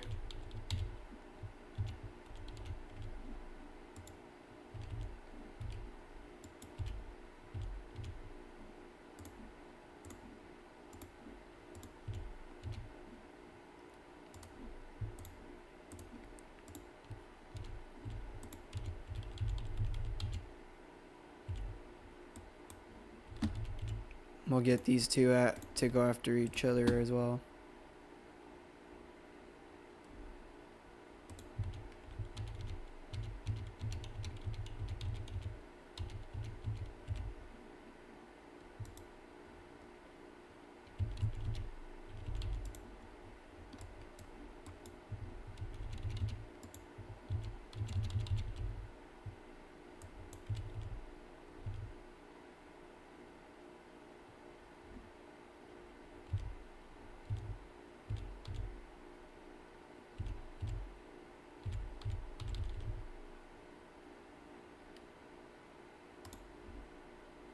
Yeah, sure, we could get these two to fight each other.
Isaiah Pinson.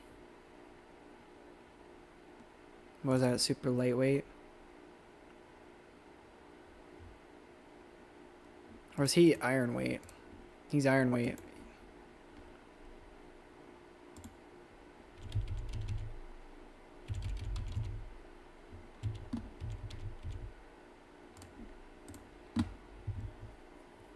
It's a lot of female fights.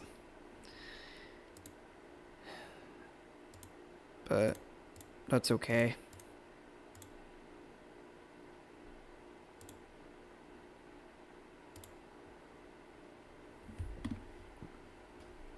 There we go. That's our card for Omega No Limits. We'll be able to do another show too, actually. We'll do Omega the Immortals.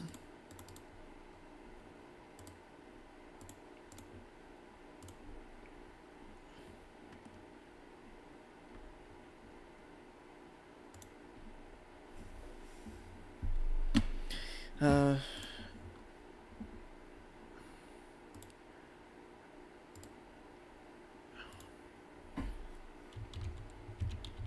see.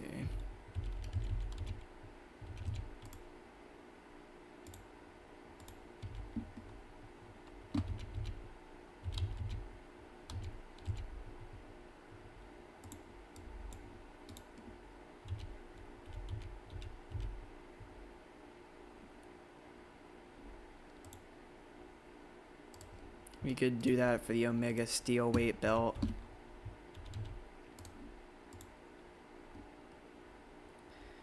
And then do iron weight, I guess.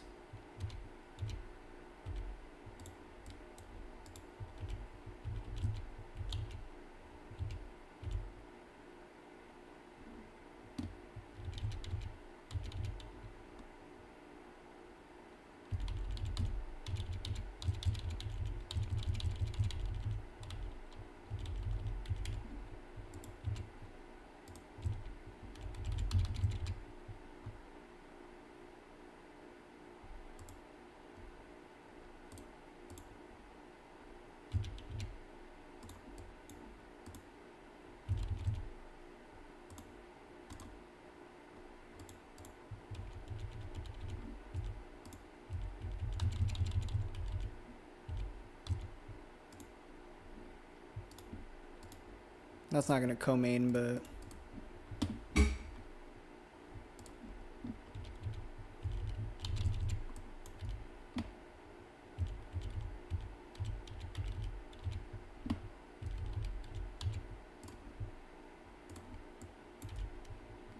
We'll have CM Raven go up against this dude in his pro debut.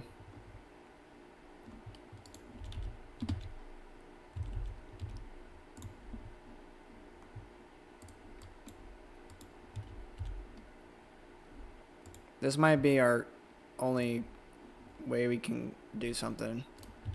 Because we've got the super lightweight. And we don't really got anybody that would be able to challenge for a belt. Yeah, we don't. So our best bet is to do heavyweight at the moment. Or actually iron weight, I mean.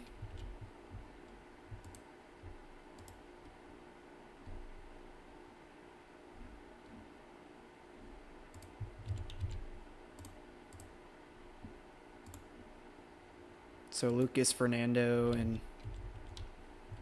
Mervyn Miller, I guess,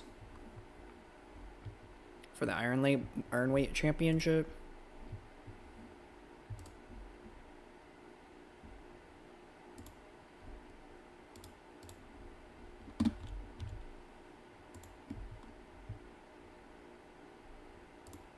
And even though this is gonna mess up the credibility, we could get these two to fight each other as well.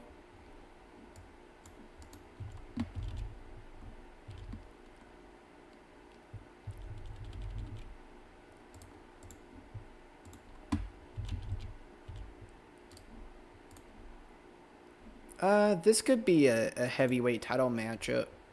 No, never mind. That's an unknown.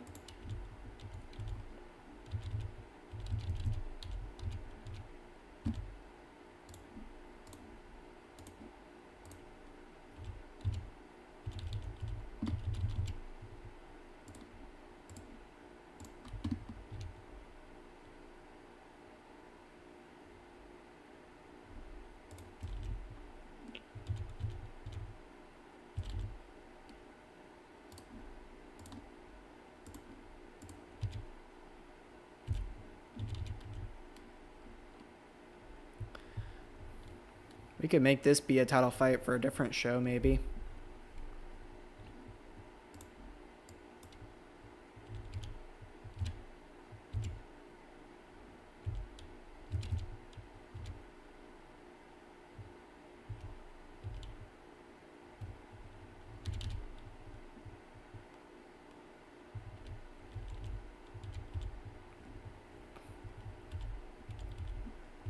I just don't want to. I also want to be careful too, though, because whoever I end up throwing out might be, you know, who might be too old and might end up retiring. So there's that. There's that. We have to worry about too.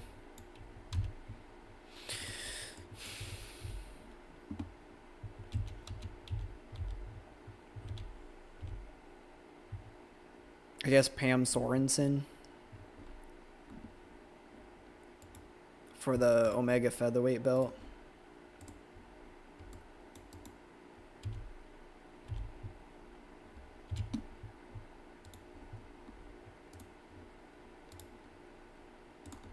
We could have Omega Annihilation be on Wednesday, also in Arizona, drug testing.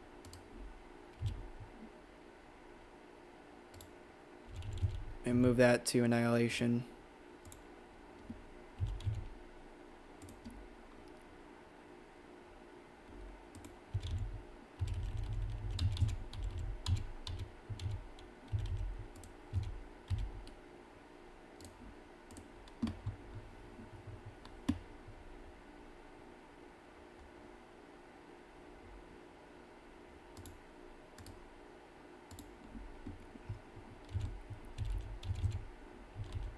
Look at this. We're already booking fight cards. Pretty solid ones at that.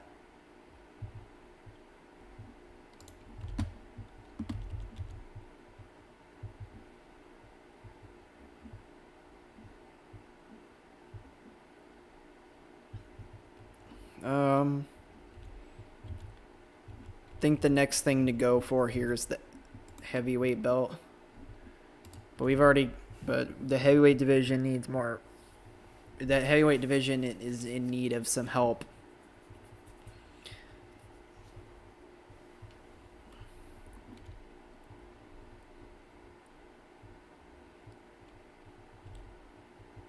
But we've got the super lightweight.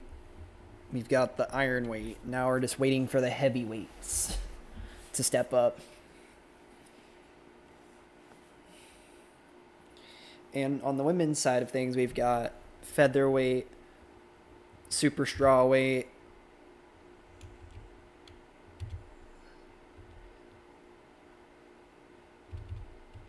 and steel weight. So now we're just waiting for skyweight.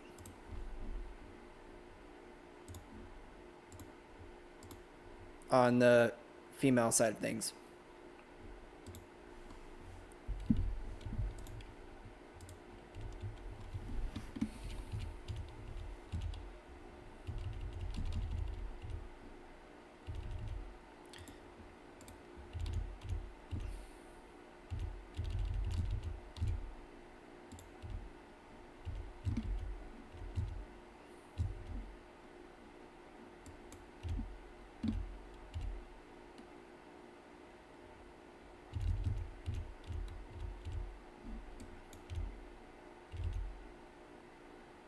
These two could fight each other.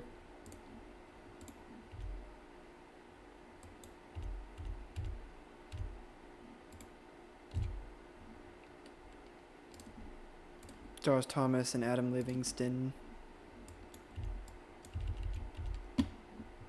Kevin Rosas and Logan Burns.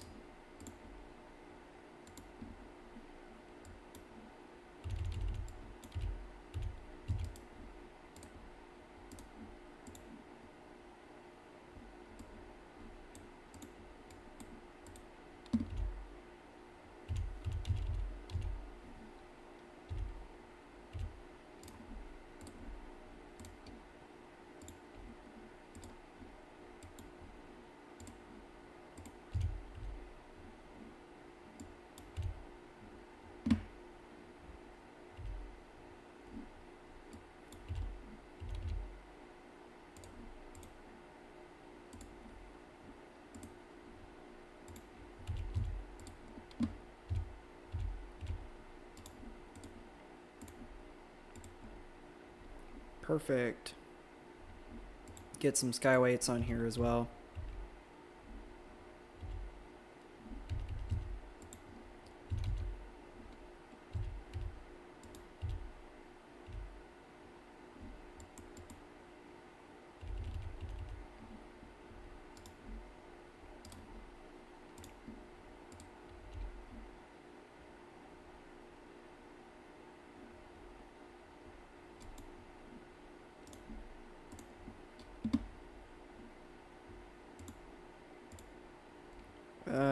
We might have to cancel one of these fights. I think I'm gonna cancel.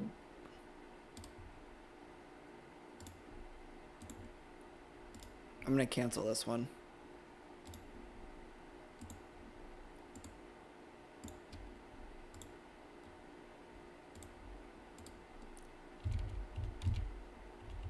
Yeah, we're the heavyweights are in need of some help.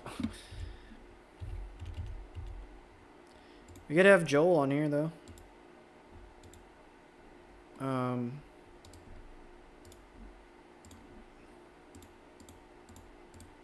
Since he's already he's already set to main event something.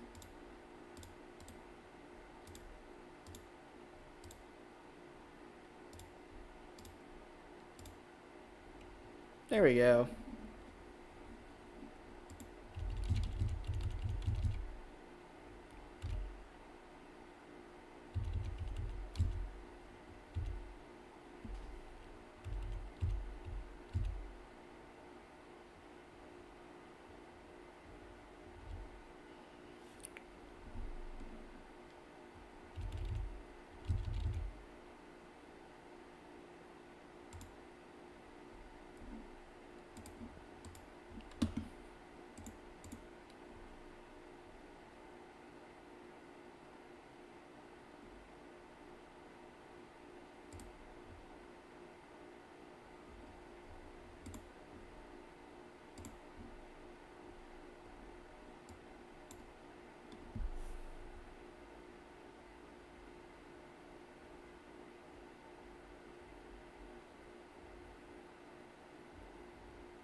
Okie dokie.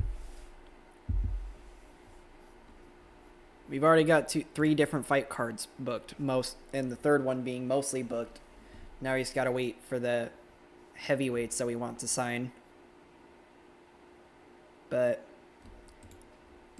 now you can see why I wanted to sign so many fighters from the get-go, because some of those fighters are probably going to retire pretty early on. With a lot of these fighters, we do have some young talent in our roster, but then we've got girls like Olivia Parker and guys like Surigne, who's like really old and are most likely going to retire really soon. And when it comes to that kind of stuff, you never know. With us being a mid-level regional and companies like the UFC and the PFL and all these other promotions, they could try to snag up our fighters at any point at any time too. So while it may look like we're good to go, we need to prepare ourselves at the same time for companies to try and take away the fighters that we're trying to build up. They could even take away our champions if they really wanted to. And most of the time as of right now, there's not really anything we can do about that. So I'm trying to prepare for that as much as I can.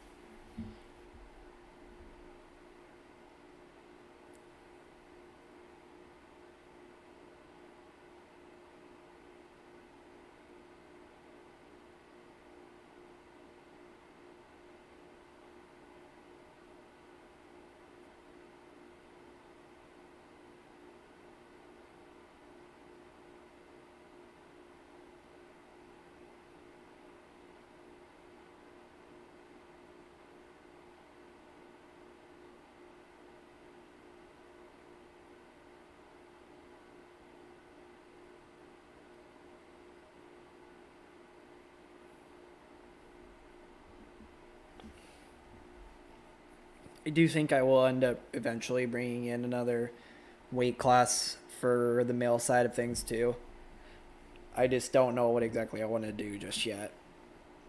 But we have a few options because the super heavyweight division isn't going to exist for very long, I don't think.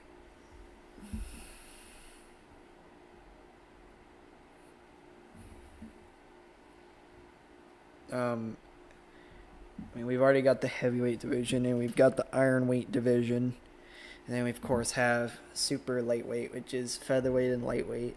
So we could go even lighter in going into strawweight type thing and bantamweight.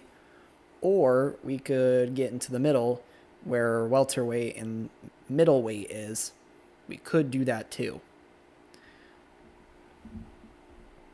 But I think for right now, I'm just going to wait it out and see what happens. So. Oh, would you look at that? Some of the girls we've been trying to sign eventually signed with us. Mauro Ronaldo has signed with us. Thank God. Good for Gable Steveson signing with one championship. He is 1-0. But we'll see how he does for the one championship. In real life, he's signed with the UFC. But UFC want Alan Belcher. He is a former UFC fighter, it looks like. And he's high-level national, so of course he's going to be somebody we'd want to bring in. But I don't think he's going to want to sign with us.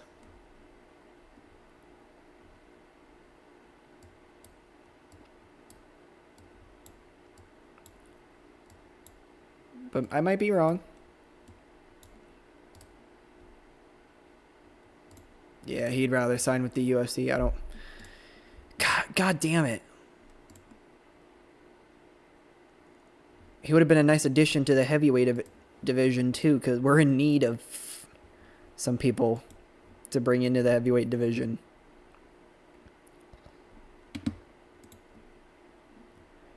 Mackenzie is the only one she's considering.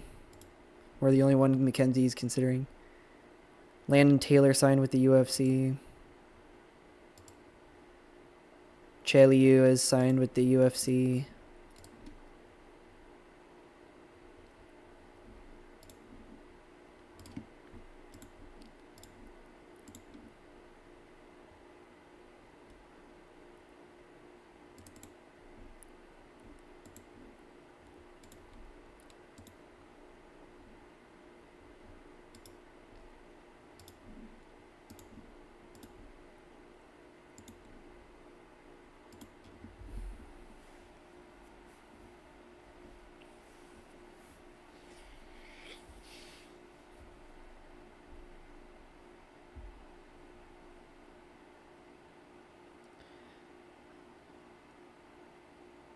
Some of those fighters would have been nice to have bringing over to Omega as well. But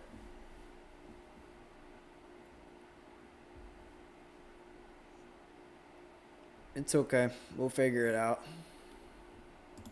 Oh, Curtis Blades was replaced.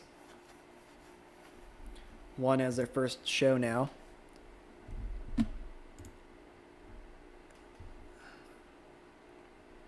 No Gable Steveson, it looks like. Yeah, I don't see Gable Steveson anywhere.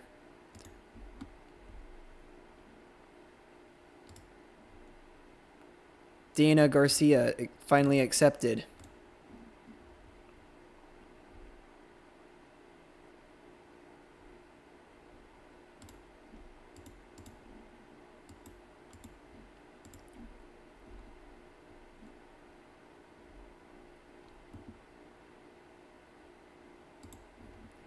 Also, we can bring in Mauro Ranallo now because he's part of the broadcast team.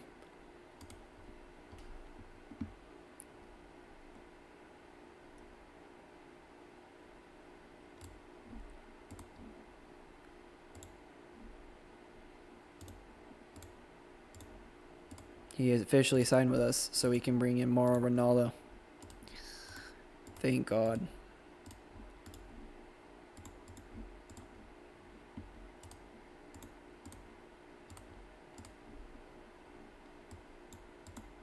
We could even potentially book in a fourth fight card if we really wanted to.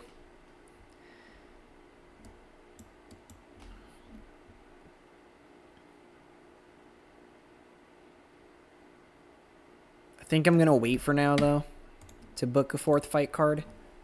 Just for now. Wait to see who all ends up signing with us and who ends up going to other promotions. And then kind of decide from there if I want to book another fight card.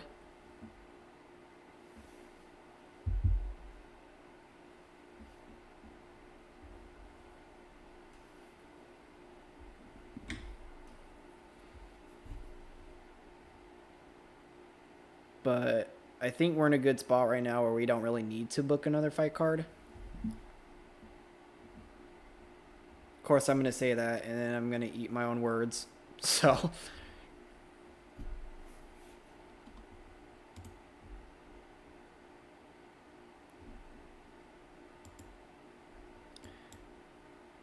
Omega still does not have any owners.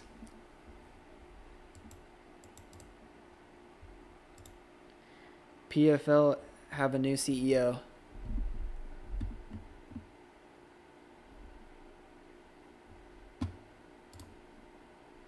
And we signed a bunch of more fighters. Perfect. Sean Wheelock is somebody, and Danilo.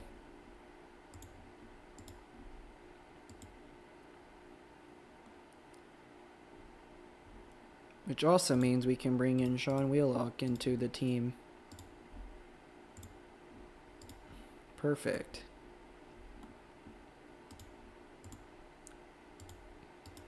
One of the most randomest commentary teams, but it works for what we're trying to do. I do think Megan Olivia and Mauro Ranallo actually would be a pretty solid team. Sean Wheelick, I mean, I don't know too much about Sean Wheelick. I do know a little bit, but not a lot. But I think it'd be hard for him to have chemistry with Megan. Him and Morrow might work well, but I don't think him and Megan really would. But you never know. Plus, but the game doesn't really count. I mean, they don't really cover chemistry, which is nice because I don't have to worry about that. That's one of the few things I don't have to worry about, which is nice. In TEW, we do have to worry about it. So,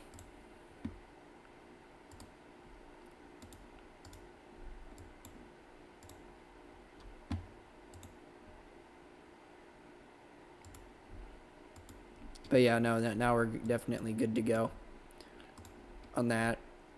And Danny Lowe is a mid-level regional. So there we go, though. There's our heavyweight title fight.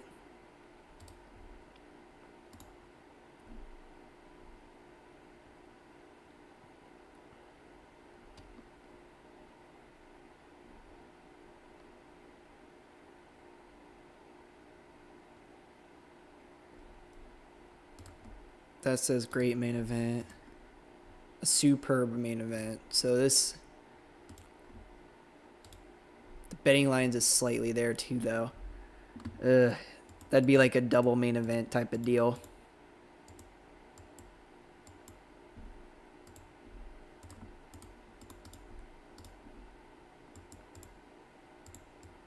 All right.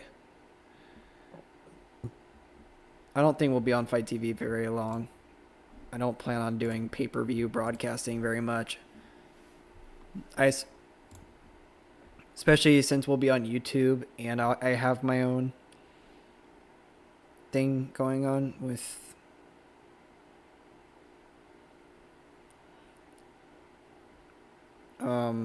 broadcasting deal that I created. We'll probably have most of our shows be on Omega Inner Circle. But I do want to be able to put on shows within different broadcasters as well.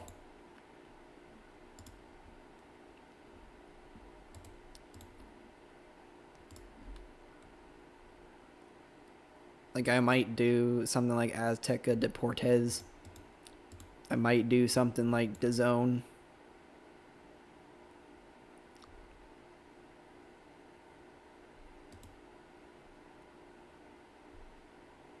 Most definitely will not be doing Facebook.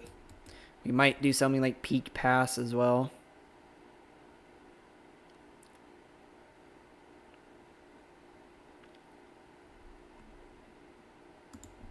But we've already got something like Omega Inner Circle, which is basically the same thing as Peak Pass, except Peak Pass is a little bit of a well, at the moment gives out smaller of a range in America. But once we start making more money for Omega Inner, we'll change that up for Omega Inner Circle. And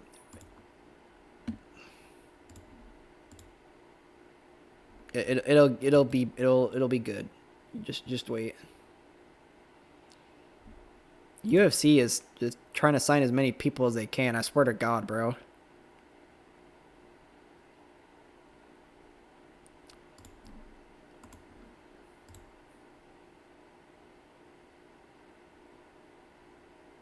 It feels like they just want to sign fighters just to sign fighters.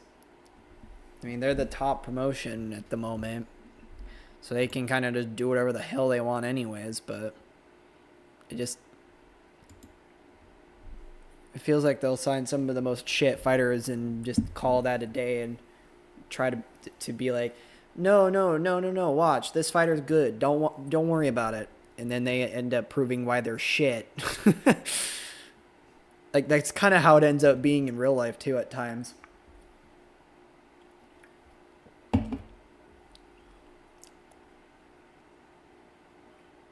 But I mean, at least some of most fighters are getting a chance. Like, I'm not trying to like dog shit on anybody, but so at least they get a chance. Even if they only are making a couple appearances on Dana White's Contender Series, at least they're getting a chance. Or main event fight night once, and then that's kind of all they're really known for. Again, at least they got a chance. And then they can say, when they get cut, they can say they used to be a UFC fighter. They can say, hey, I used to fight for the UFC. And that boosts their resume a lot into going to places like One Championship, or going into places like the PFL or wherever else, because that could boost their resume a lot, and they could end up being able to go other places too. So it's not all bad.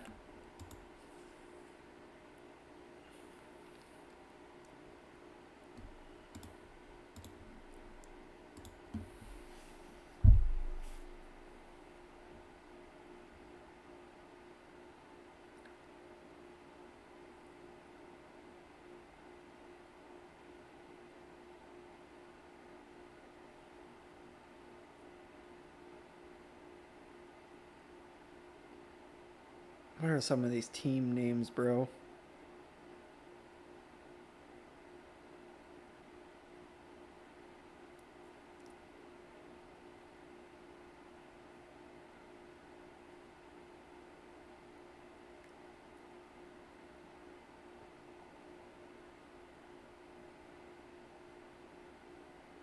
After decluttering some of the database a little bit more, though, it does feel a little bit faster, which is what I was going for. It's still kind of slow, but what you gonna do?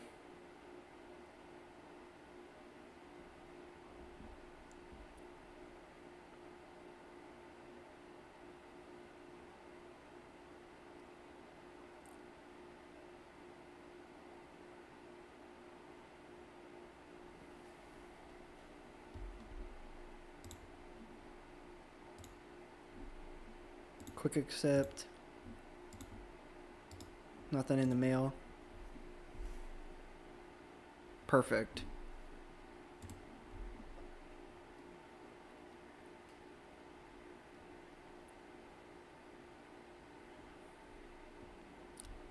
We are still trying to add more fighters into the heavyweight and steelweight divisions. I think there's still some fighters that we might want to bring in for the skyweight as well.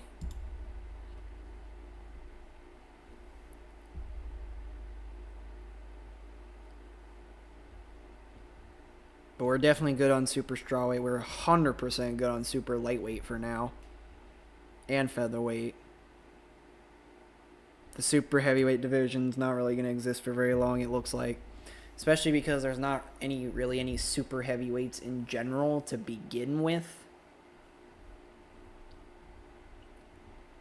But there's some super heavyweights we can't even bring in because they're belonging to a team that's not America, and they're based in America, or not based in North America in general. I meant North America in general.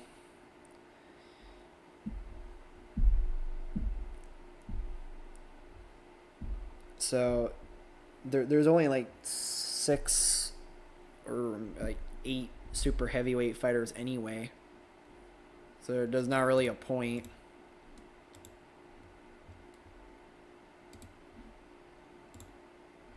Yeah, there's 8 super heavyweights, so it's not really worth it.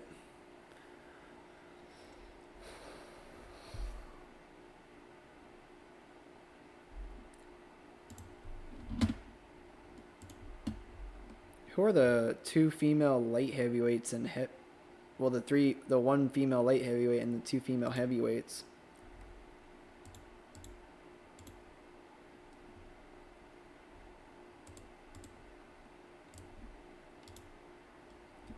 Elizabeth Richards and Virtue Maia. They're both based in Australia. What about the light heavyweight? Kelsey DeSantis.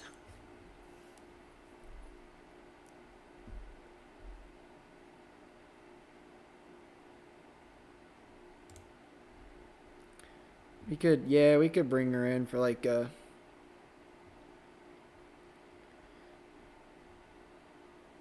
10-year, 10 fight type of deal.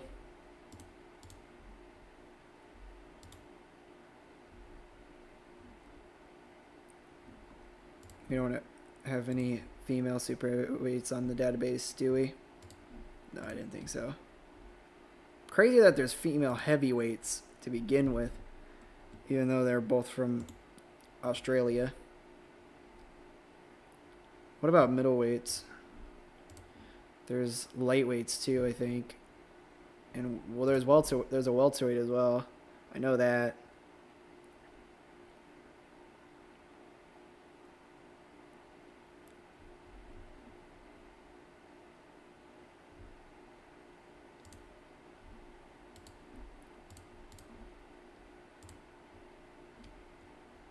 Then some lightweights.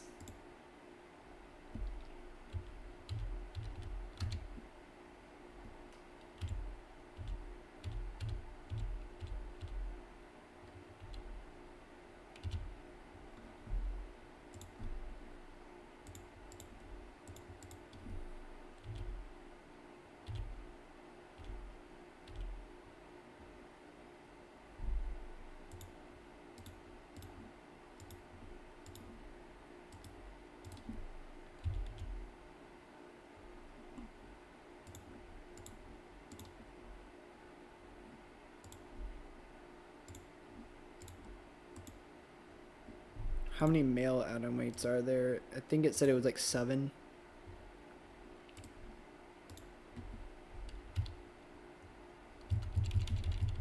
And all of them are Asian.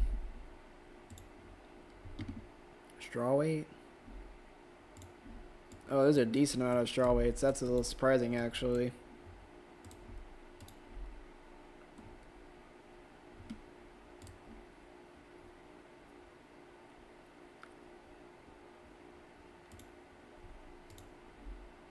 I don't think I'm going to do like a strawweight type thing. I don't think we'll be doing atom weights either.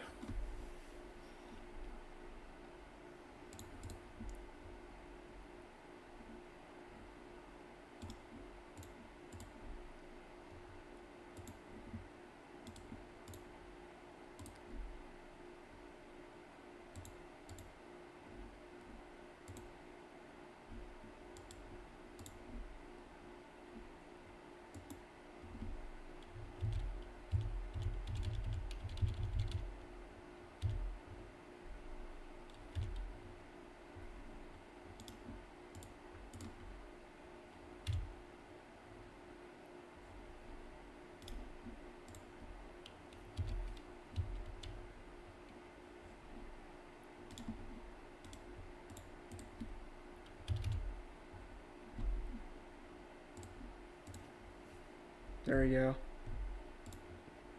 For now, I guess.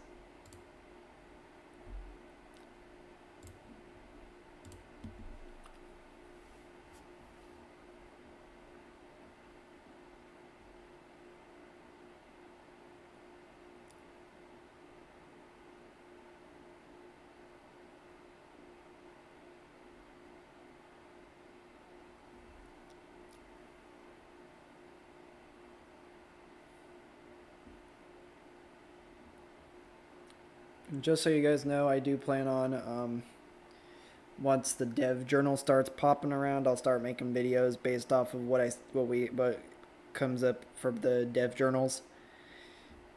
I don't know how regular the updates will be, but depending on how often I see stuff from the dev journals, will depend on how often I bring out stuff from the dev journals. I might do like a weekly update just to see what's going on each week. That's probably what I'll do, considering the fact that I've got other videos I want to make as well for all the other different series that I'm doing. So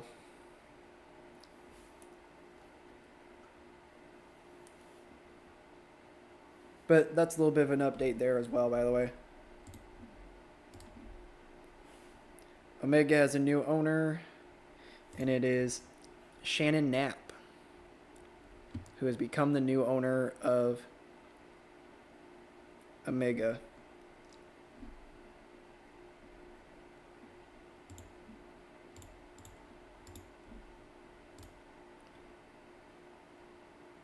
And she has invested $500,000 into the company.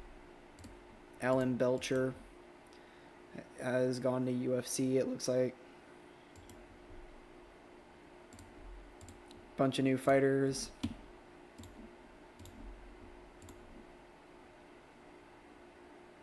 There we go. Now the heavyweight division's very stacked.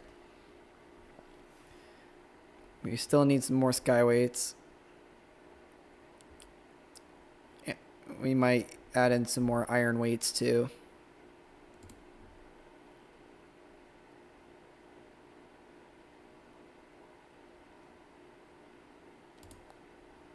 I think we'll start with the iron weights first.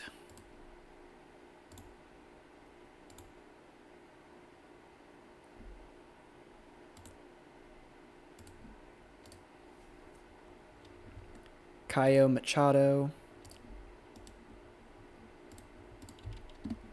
Chester Post. Graham Park. Hunter Lee. Oh wait, those guys are already signed with us. What about Mexico?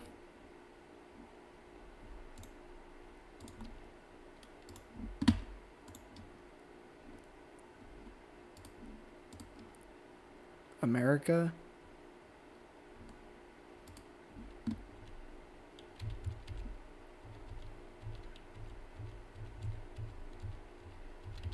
Christian Edwards.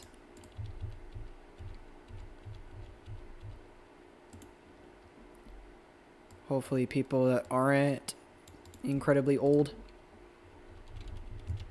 Ty Flores. Jamal Pogues. Christian, already did Christian. Alexa Kamor.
That is one small iron weight.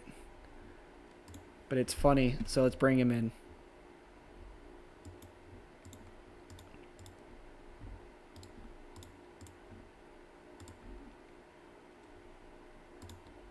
Alright, looks good to me. No, let's try to bring in female skyweights.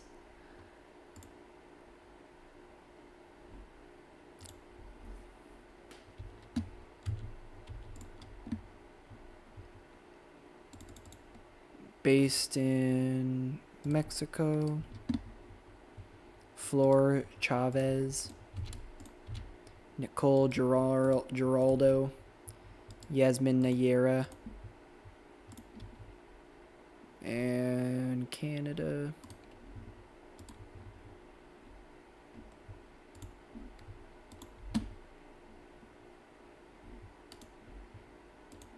Nobody from Canada. Alexa Culp. Jillian Knoll. Maria Agapova. And Sabina Mazo.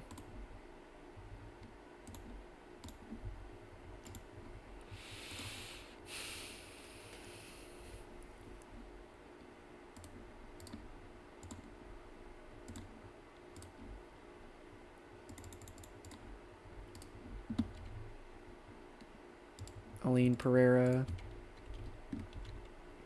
Ariel Beck,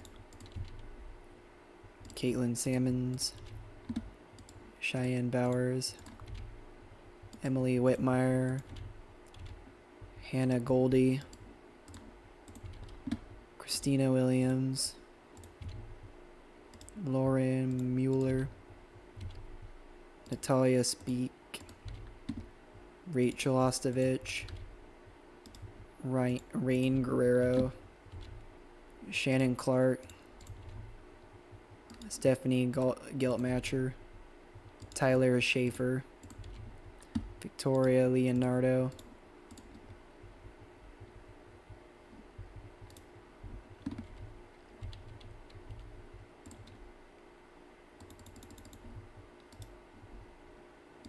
Lisa Verzosa,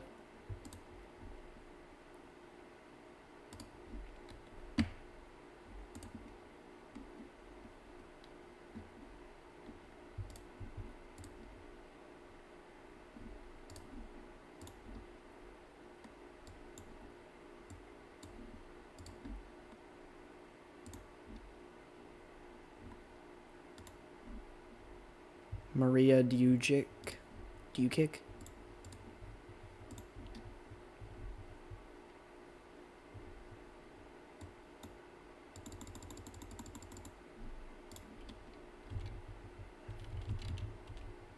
Lauren Wolf,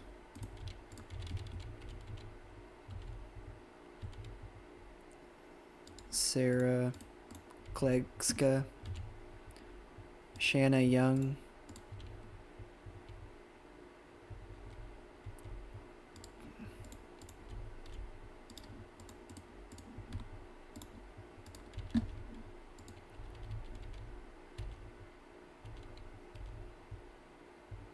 Sarah Alpar,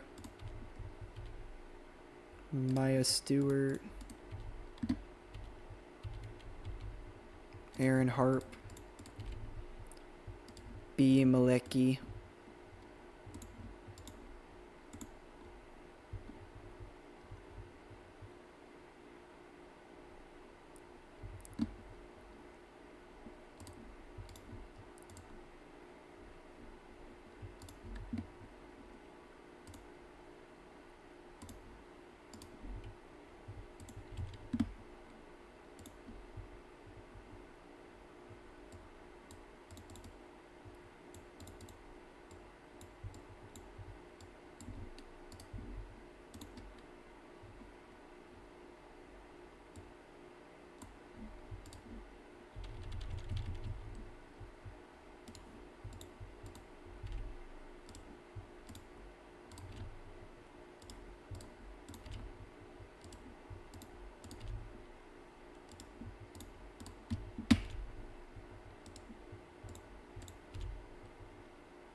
Alrighty.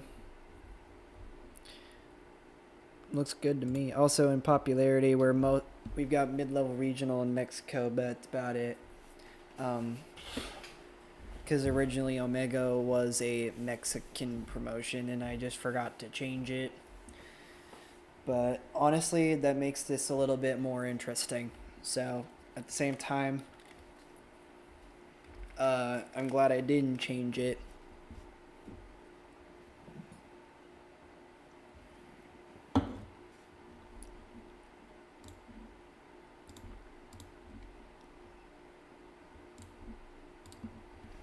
I still am going to wait to book any more fight cards.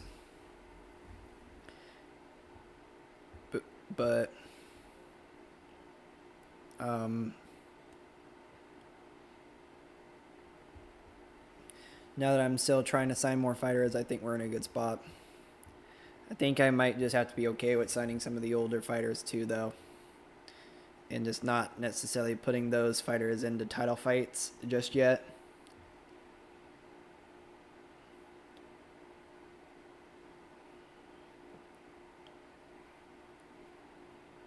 It does look like we'll be able to get close to high level regional pretty shortly in Mexico.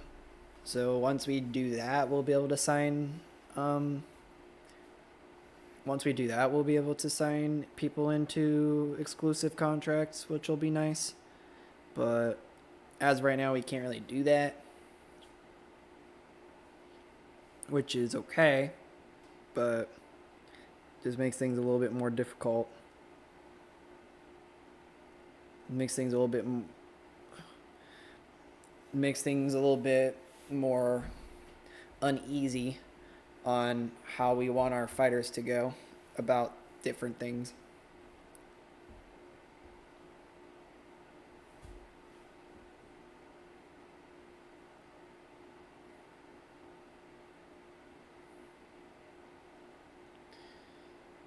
And then we still have to worry about PFL and UFC trying to steal our fighters. But so we'll have a lot more security when building fight cards and just overall having a decent roster.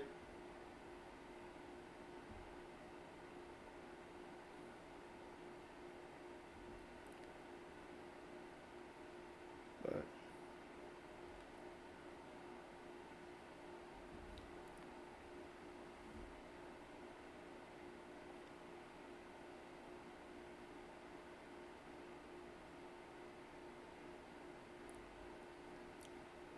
I know I've been doing a lot of building fight cards and signing fighters.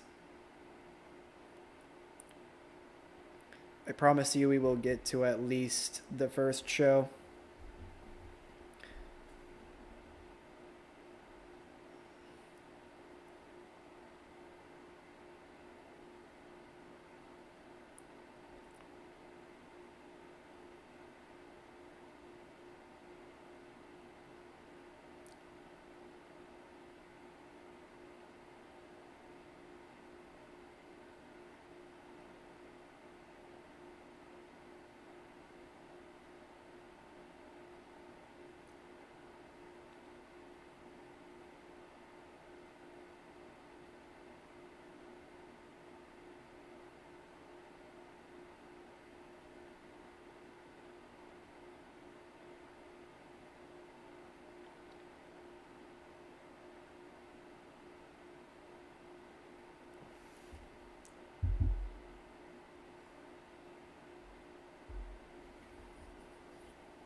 Okie dokie.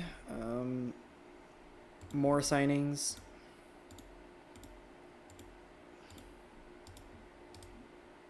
Quick accept all.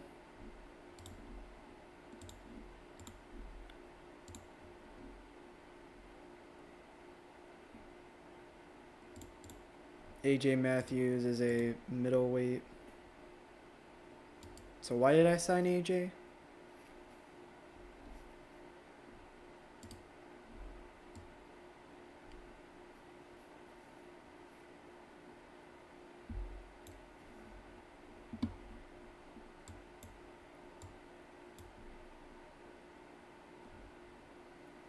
Am I just gonna have to cut him?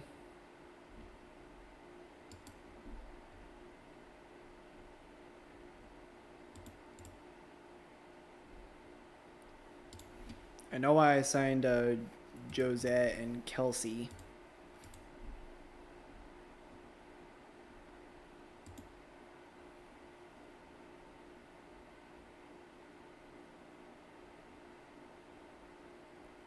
But I think I'm just gonna have to cut AJ Matthews.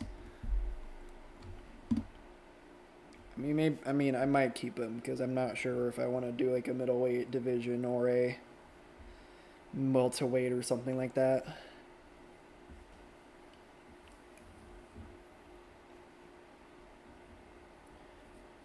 I could do like a super middleweight thing where I do welterweight and middleweight too. But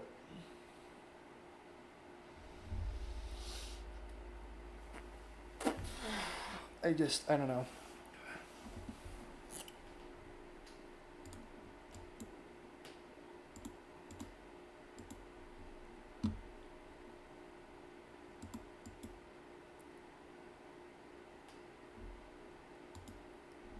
I'm not gonna necessarily book the next fight card. I'm just gonna get it set up. Um, but I don't like the barrage. Not red mist. Rampage works.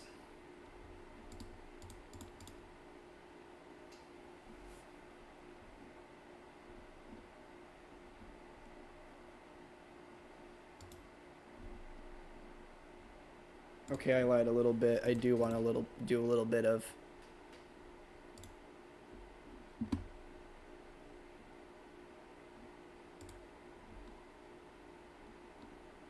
booking.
We'll do like a female super heavyweight type of thing too. For now.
And now we've got more of a skyweight division too.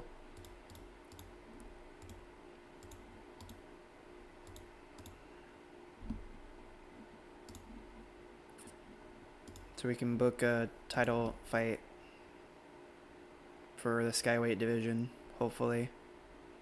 I don't plan on keeping the female super heavyweight division at all, really.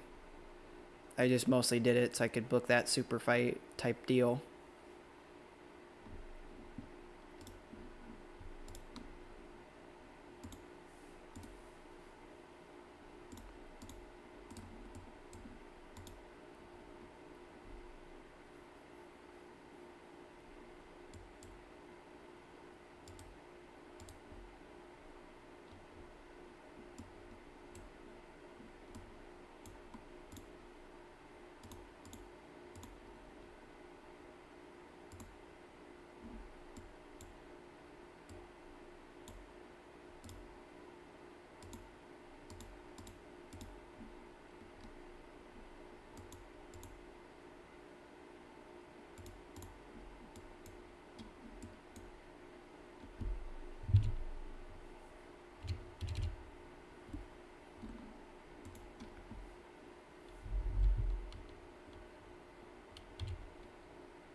Not Alexa Culp. Who could Regina go up against? That'd actually be a solid title fight too.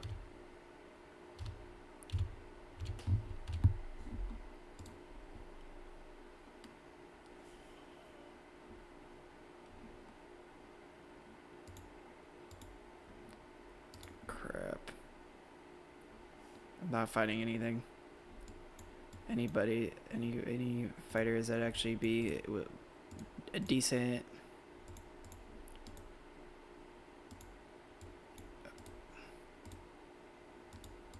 for title fight that's old enough, that's young enough, but also a draw at the same time.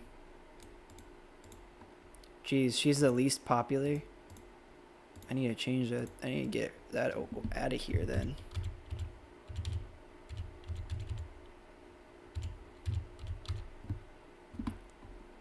Josie Storts, I guess.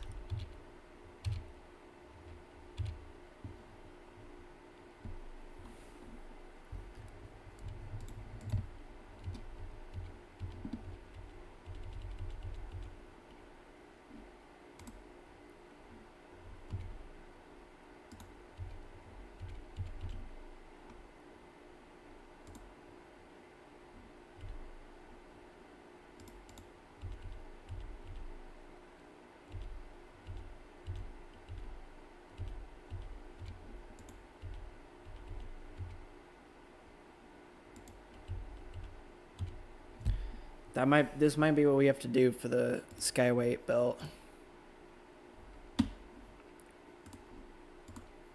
It's not the best champion. It's not the best title fight ever, but it's a title fight.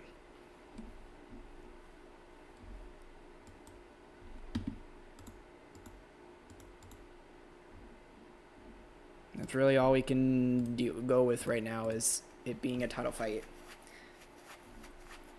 It's gonna have to be good enough.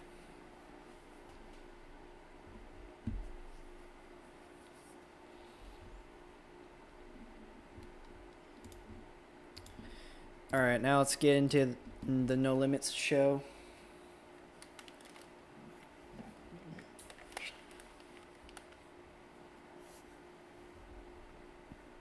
Hopefully, at least.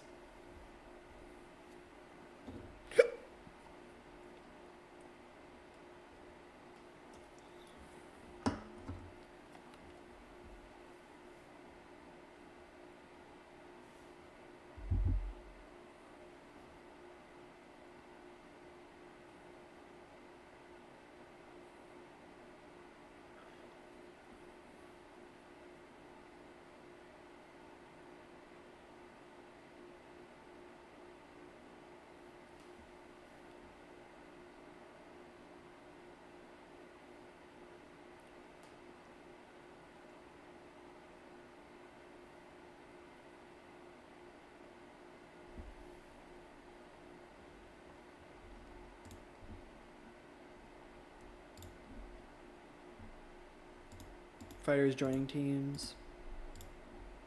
Quick accepting everybody else.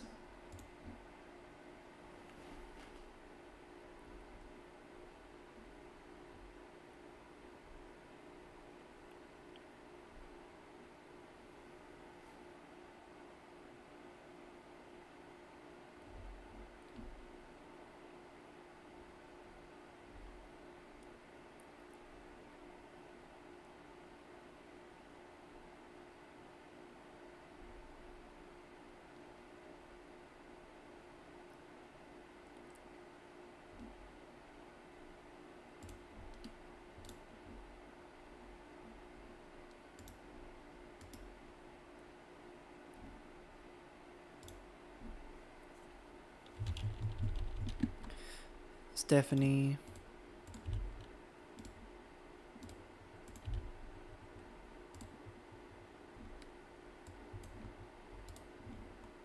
Oh, Jesus.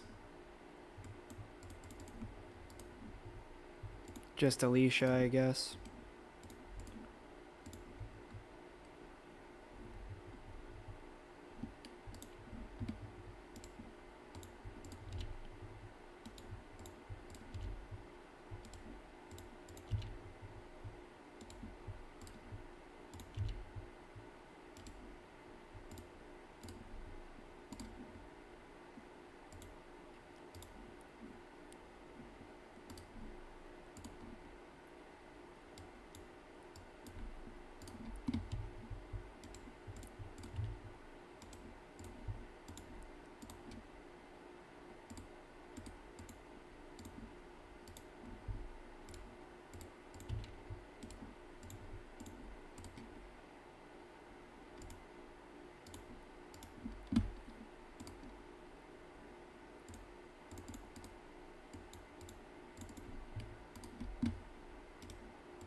Plenty of Mexican straw weights. Or at least people based in Mexico, I should say. For the super strawweight division.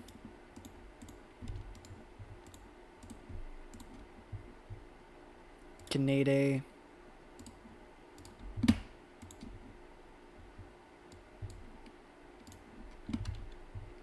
Rhonda Marcos and Alyssa Cron.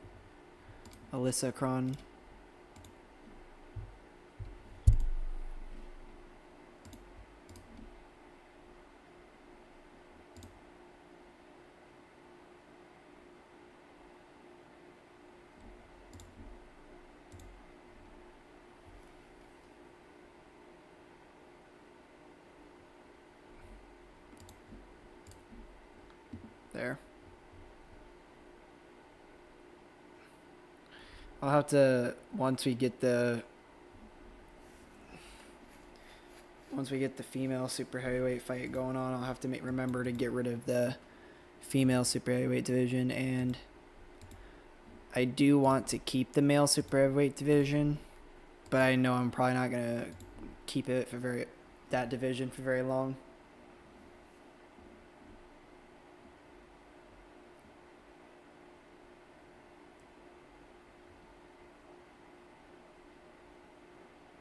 Probably like a year at most.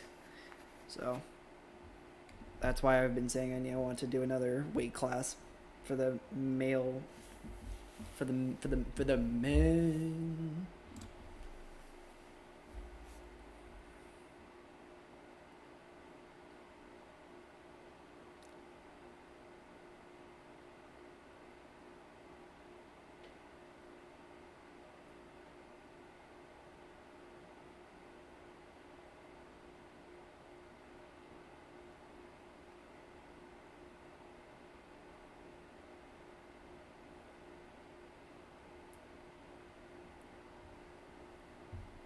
But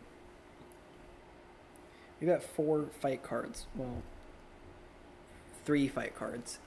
The 4th one isn't really booked. I just wanted to book the Skyweight title fight and the that female super heavyweight bout too.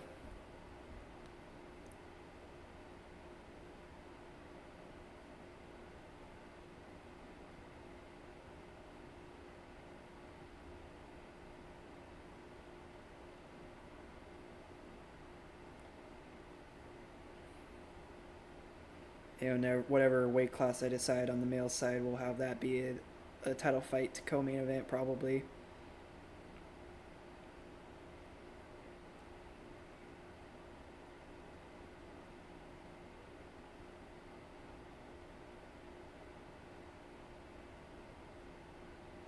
That is the plan, anyway.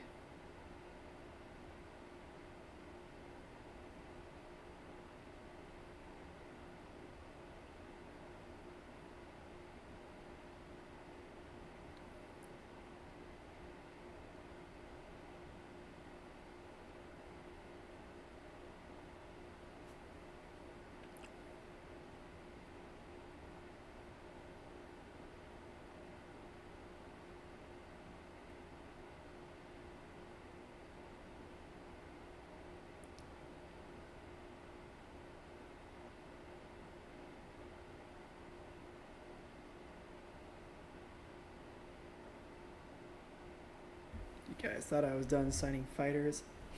You were wrong. I'll be right back.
Okay, I'm back.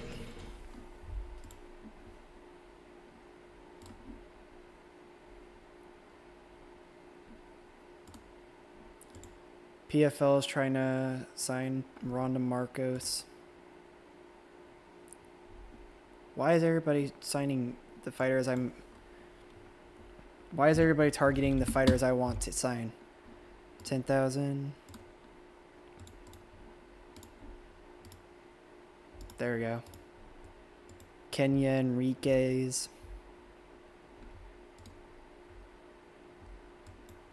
5,000. Not 50,000. Jesus Christ. Who else wants to sign her? Fucking UFC. Jesus Christ, dog.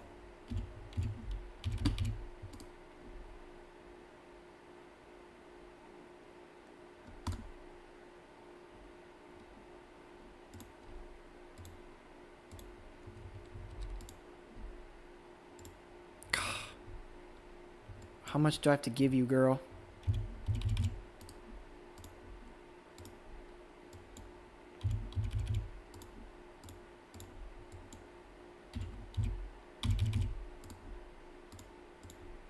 What if I did 5,500? Made everything at 100%.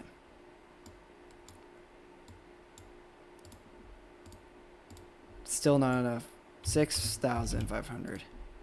Still not enough. 7,000. Still not enough. Jesus Christ. 7,250. Jesus Christ.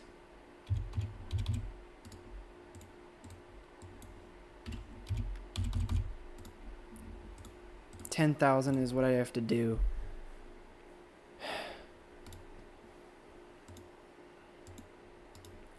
Why does the fucking UFC even want her?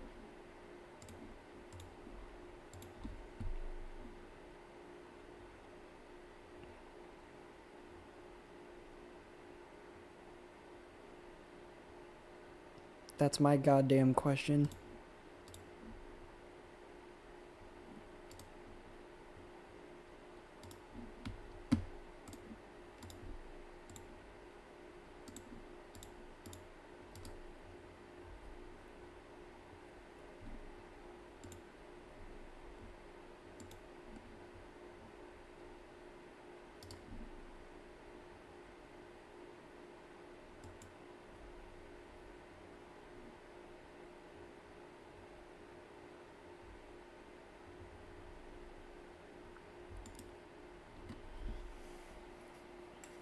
I understand why PFL want her because they're desperate.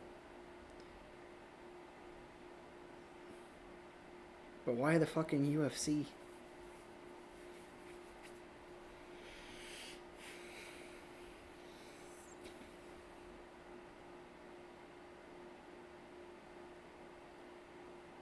It don't make sense, dog. It don't make sense.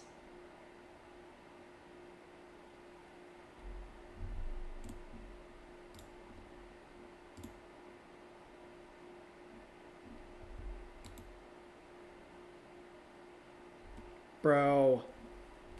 At this point, just go to the UFC.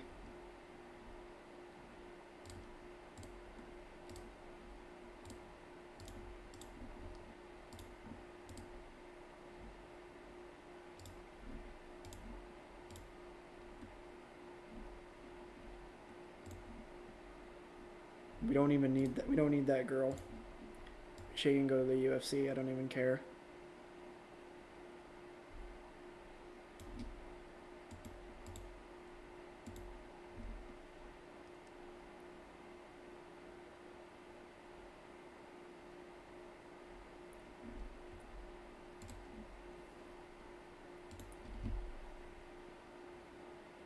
She is not worth $15,000.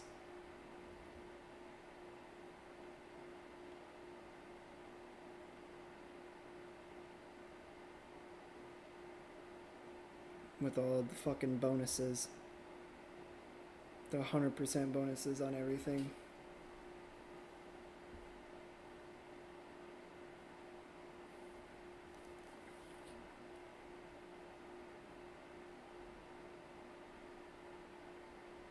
Plus, we've got like 40 fighters on the super strawweight division anyway.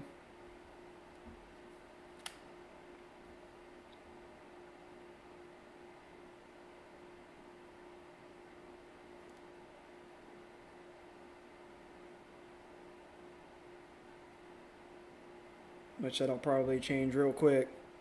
I'm sure a lot of those fighters are gonna be like, "Hey yo, how about I just ditch y'all and go to the UFC?" Or they'll be like, "Hey yo, how about I retire?"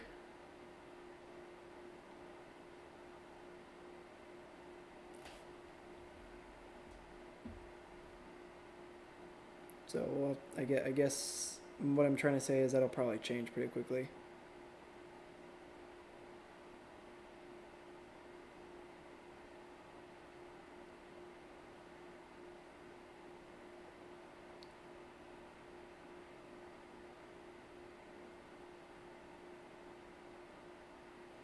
Still crazy to me that the game recognizes Jake Paul as a middleweight when he's most of the time a heavyweight now.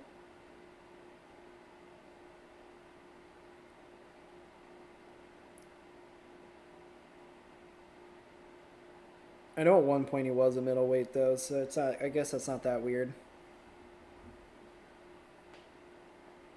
Didn't he fight one time as a light heavyweight too in boxing? Well, I know. I guess boxing does their weight classes a little different too, but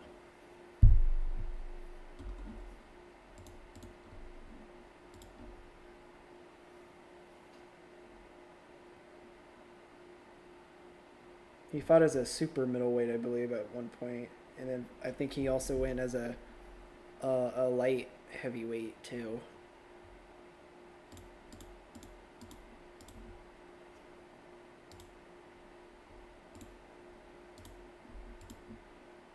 Does Ronda Marco still want to sign with us? She's considering more than one offer. Who else? Bro, the UFC is trying to sign her too.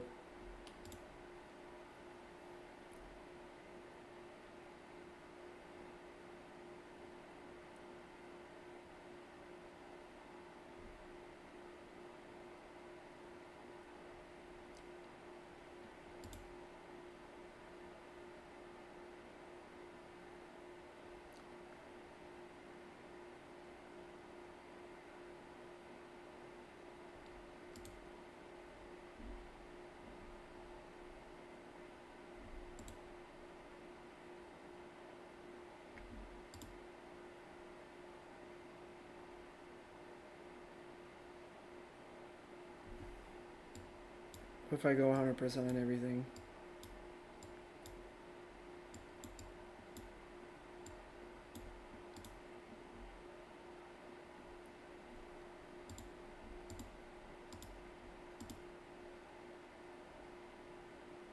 I know UFC is gonna start getting real aggressive too, though.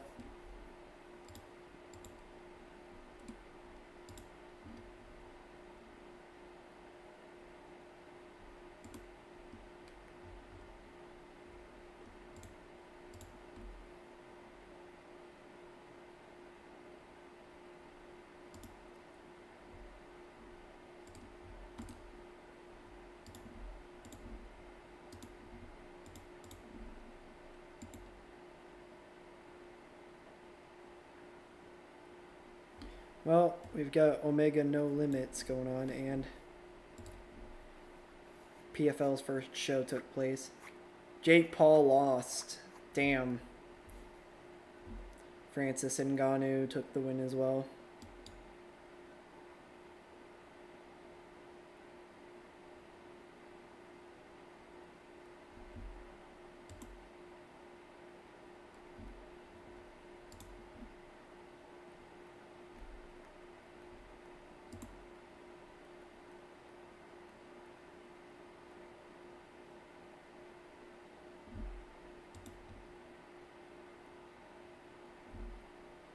I mean, it looks like they did have some female fights on the card. It looks like mostly the prelims though. They did have one fight on the female fight on the main show though.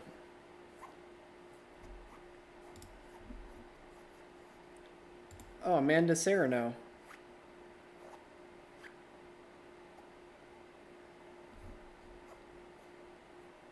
She ended up losing though by decision, but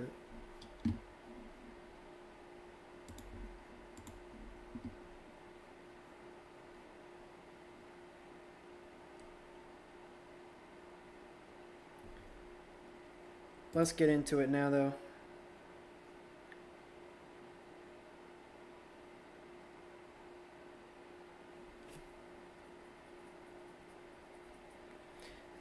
It's time for the first Omega show that we've done.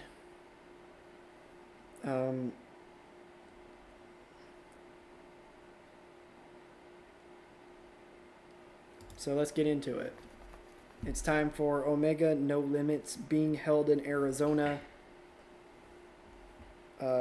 being the first ever Omega show.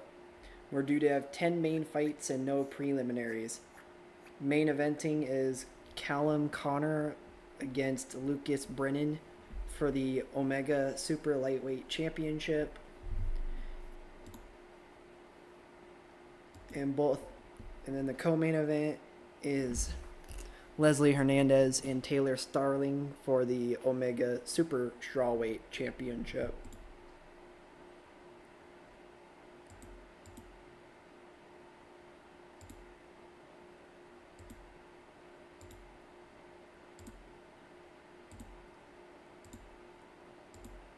Lots of women on the card, but that's okay.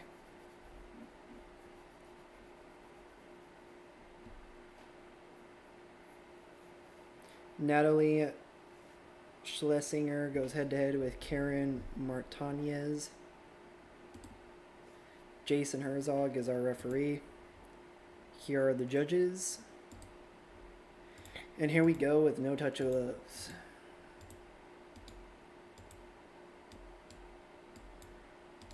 And remember, there are 12 rounds of 3 minutes.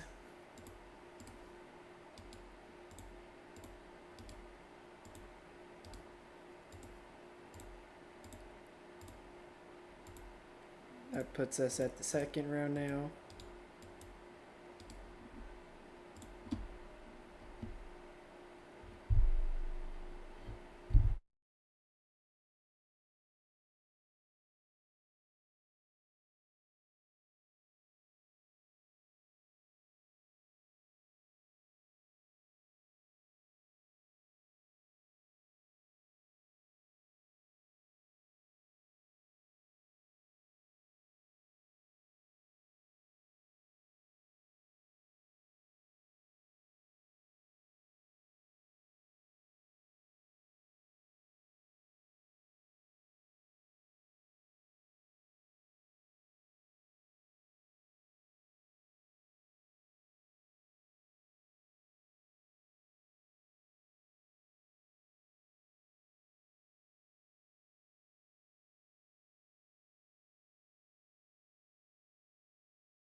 Both throwing in some shots with each other now.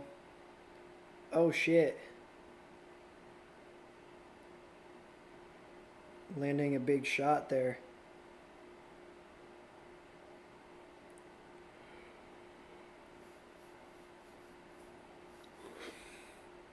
Ugh, excuse me.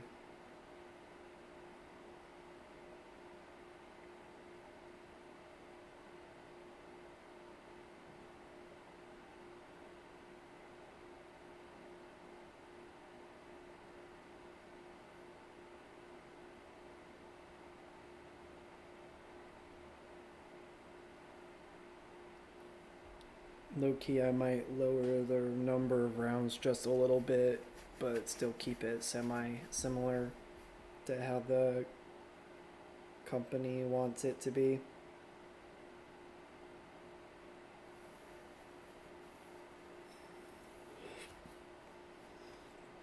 Like I might just do 9 rounds of 3 instead of 12 rounds of 3. I mean, the company originally had 12 rounds of 5 minutes, and I'm just like, that's too much.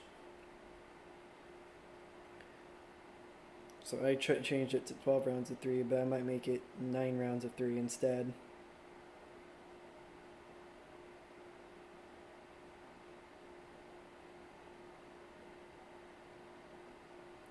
Or even lower. I'm not even really sure. We'll see how I feel about it. But I'm definitely ending the stream after this show. It's getting really late.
Bro, get out of here with the stupid AI viewers crap.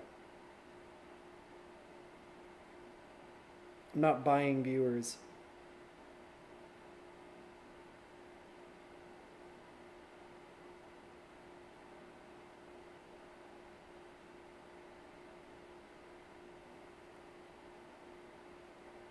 Okay, good night, long live GDS.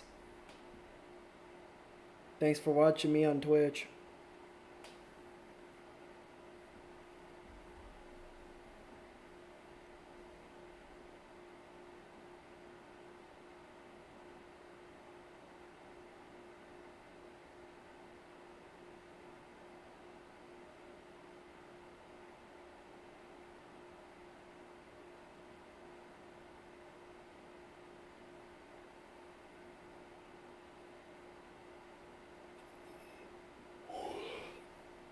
Jesus Christ, I'm sorry about that.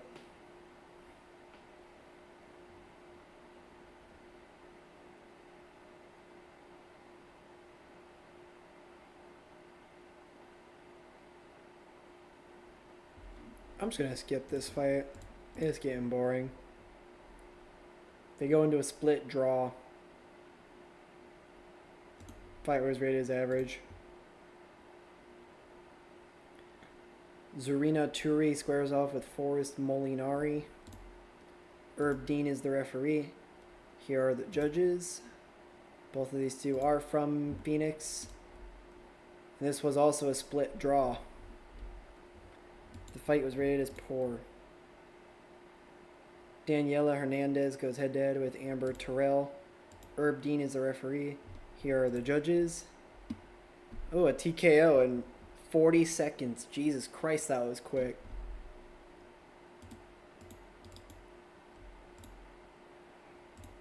Terrell shoots it for a takedown, and Hernandez just says, "Screw that! I'm gonna get the finish instead." Murayama, Tai Murayama goes up against Jenna Williams next. Mario Yamasaki is the referee. Here are the judges. Williams is from Arizona. And the fight begins.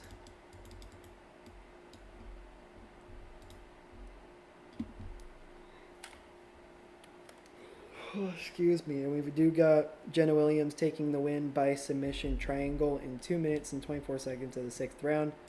The fight was rated as great. Another fight has Mahina China against Olivia Bierly. Mario Yamasaki is the referee. Here are the judges. And the fight begins.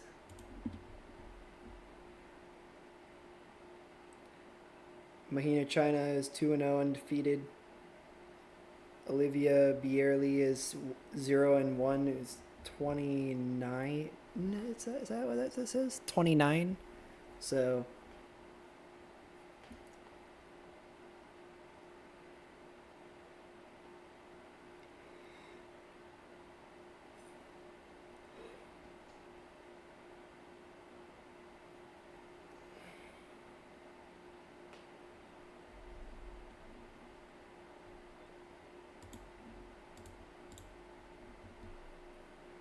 and Mahina China defeats Olivia Bierly by knockout knee in 2 minutes and 39 of round 3.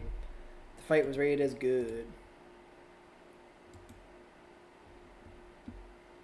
Elizabeth Rodriguez battles Yvonne Caro. Mario Yamasaki is the referee. Here are the judges, and we are underway as they do touch gloves.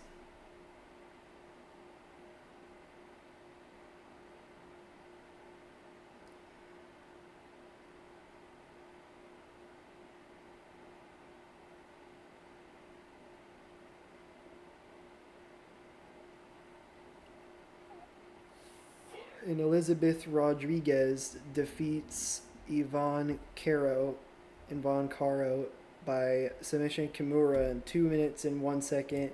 The fight was rated as great. Up next is Isaiah Pinson going head-to-head with Alik Lorenz. Jason Herzog is our referee. Here are the judges.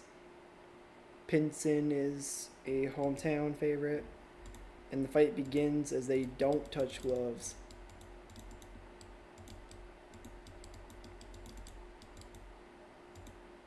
Oh shit. Jason Herzog starts the count a second time. On to the second round.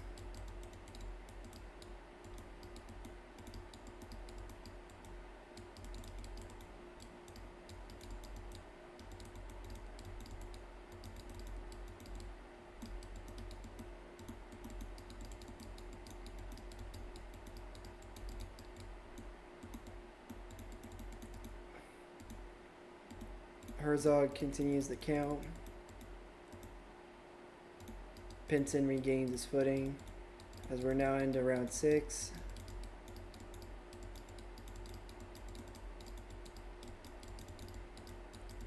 On to round 8.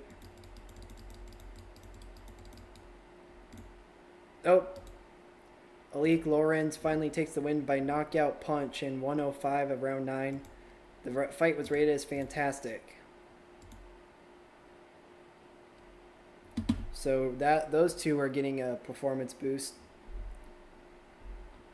Maritza Sanchez goes head-to-head with Zoe Nowicki. Herb Dean is the referee. Here are the judges. And they do touch gloves. Zoe Nowicki takes the win by unanimous decision. The fight was rated as good. Now we're heading into the co-main event. Leslie Hernandez battles against Taylor Starling in the super strawweight title fight.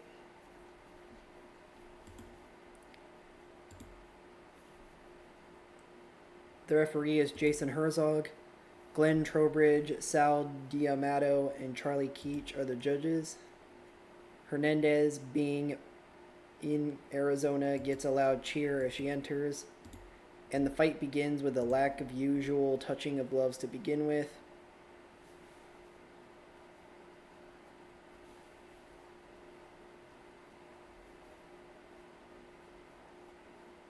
Best of luck to both of these two ladies on becoming the first ever Omega Super Strawweight champ.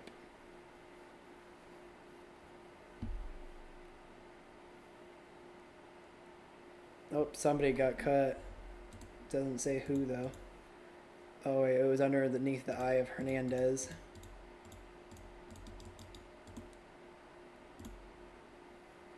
Hernandez looks tense. Oh no, that does not look good.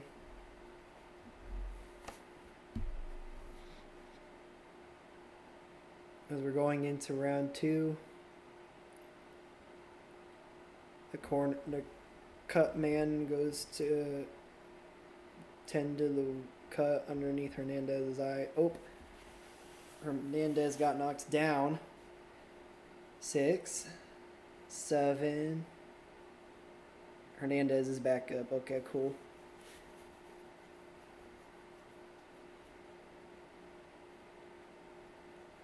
Another big shot. And now the referee begins the 10 count. 4, 5, 6, 7, 8, 9. Nope, Hernandez gets back up.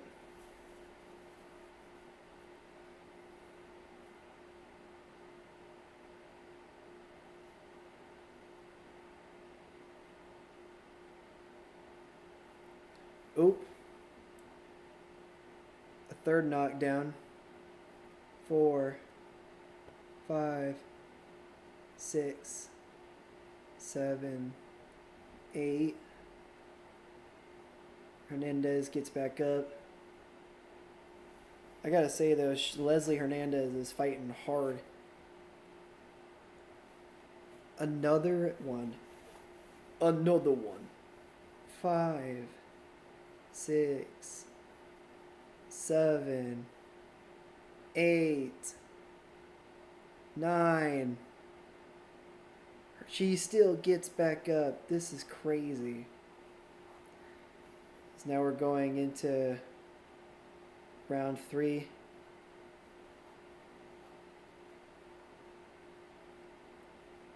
As of right now, Leslie needs to get herself into this fight. She needs to step up in this fight because she is losing horribly at the moment.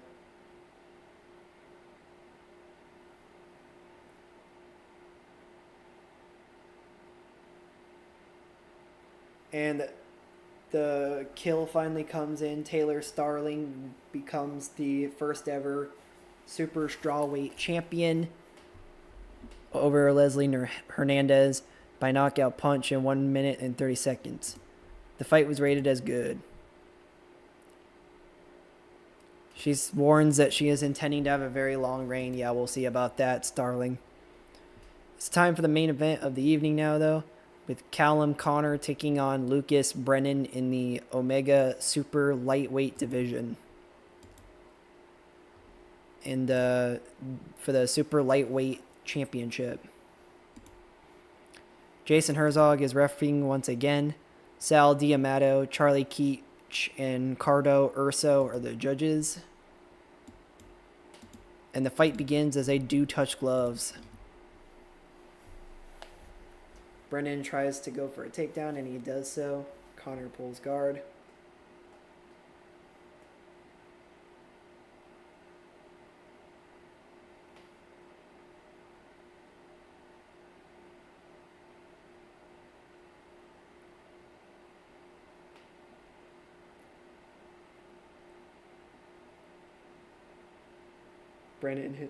Connor hits a knee strike.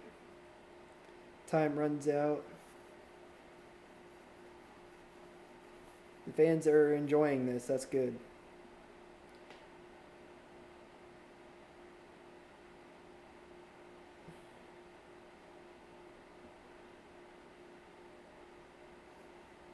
I'm a little nervous though for how the critical and commercial rating's gonna go. So we did have a poor fight and we had an average fight, but we also had that fantastic. So I think ultimately we'll be okay, at least critically. We should be okay commercially too, but I'm still a little worried about that. I'm more worried about losing money, actually, is what I'm worried about. Because that's probably what's going to end up happening.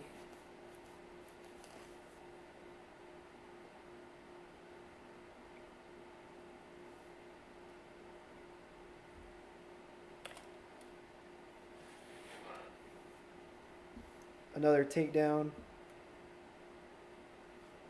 which is successful.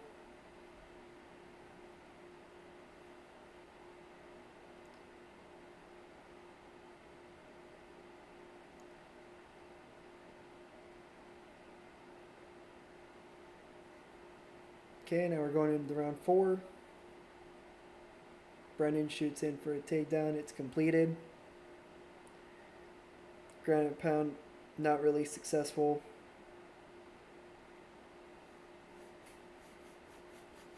And now he passed the halfway mark.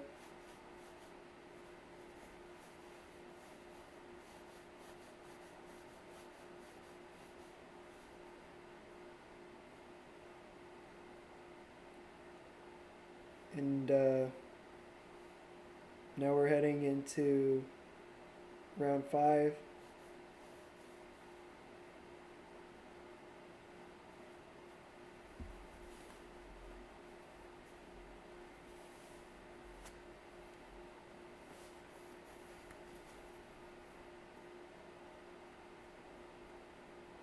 And Brennan can't get the trip.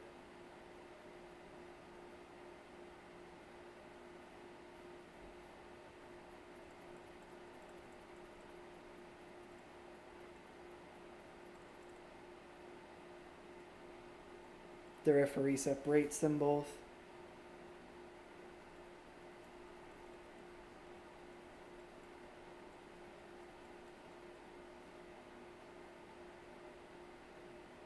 So now we're heading into the 6th round.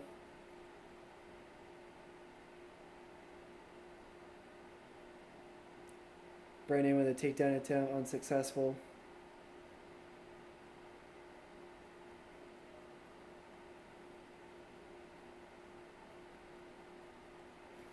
I'm starting to think Callum Connor might be in trouble. He is trying to fight back, but he's undefeated right now, and I think that 0 might turn into a 1. We'll have to wait and see, obviously, but according to the commentators, they say Connor's winning at the moment. I partly disagree, but either way, it looks like it's been a solid fight.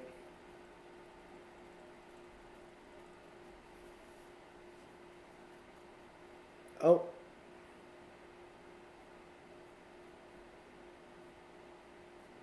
And Callum Connor does take the win, becoming the first super lightweight champion by TKO strikes in 1:29 of round 7. I ended up being wrong.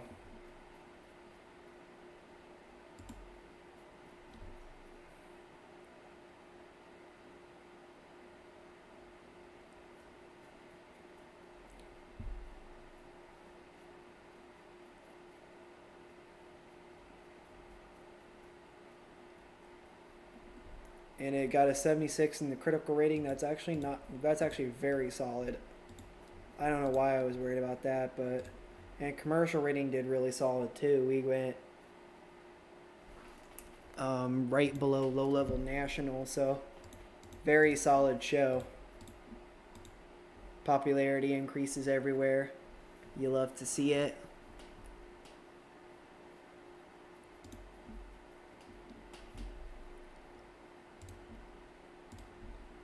Those two are getting a performance boost. And we made $222,024. Actually, not too bad.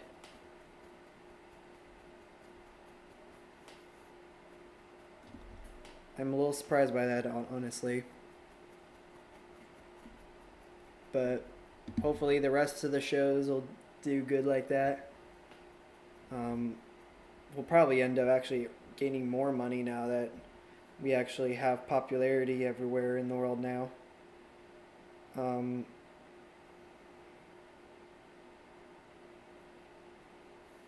Because right at the first show we only had popularity in Mexico, but now we've got popularity everywhere, so we'll probably end up getting even more money. Oh crap, there was a rival bid update.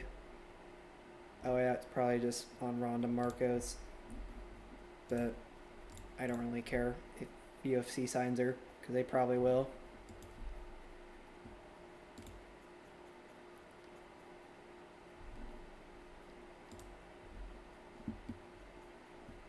But thank you all who did watch. I wish you all a good night, and I will see you guys eventually. I'm not really sure when I plan on streaming again, either later tonight,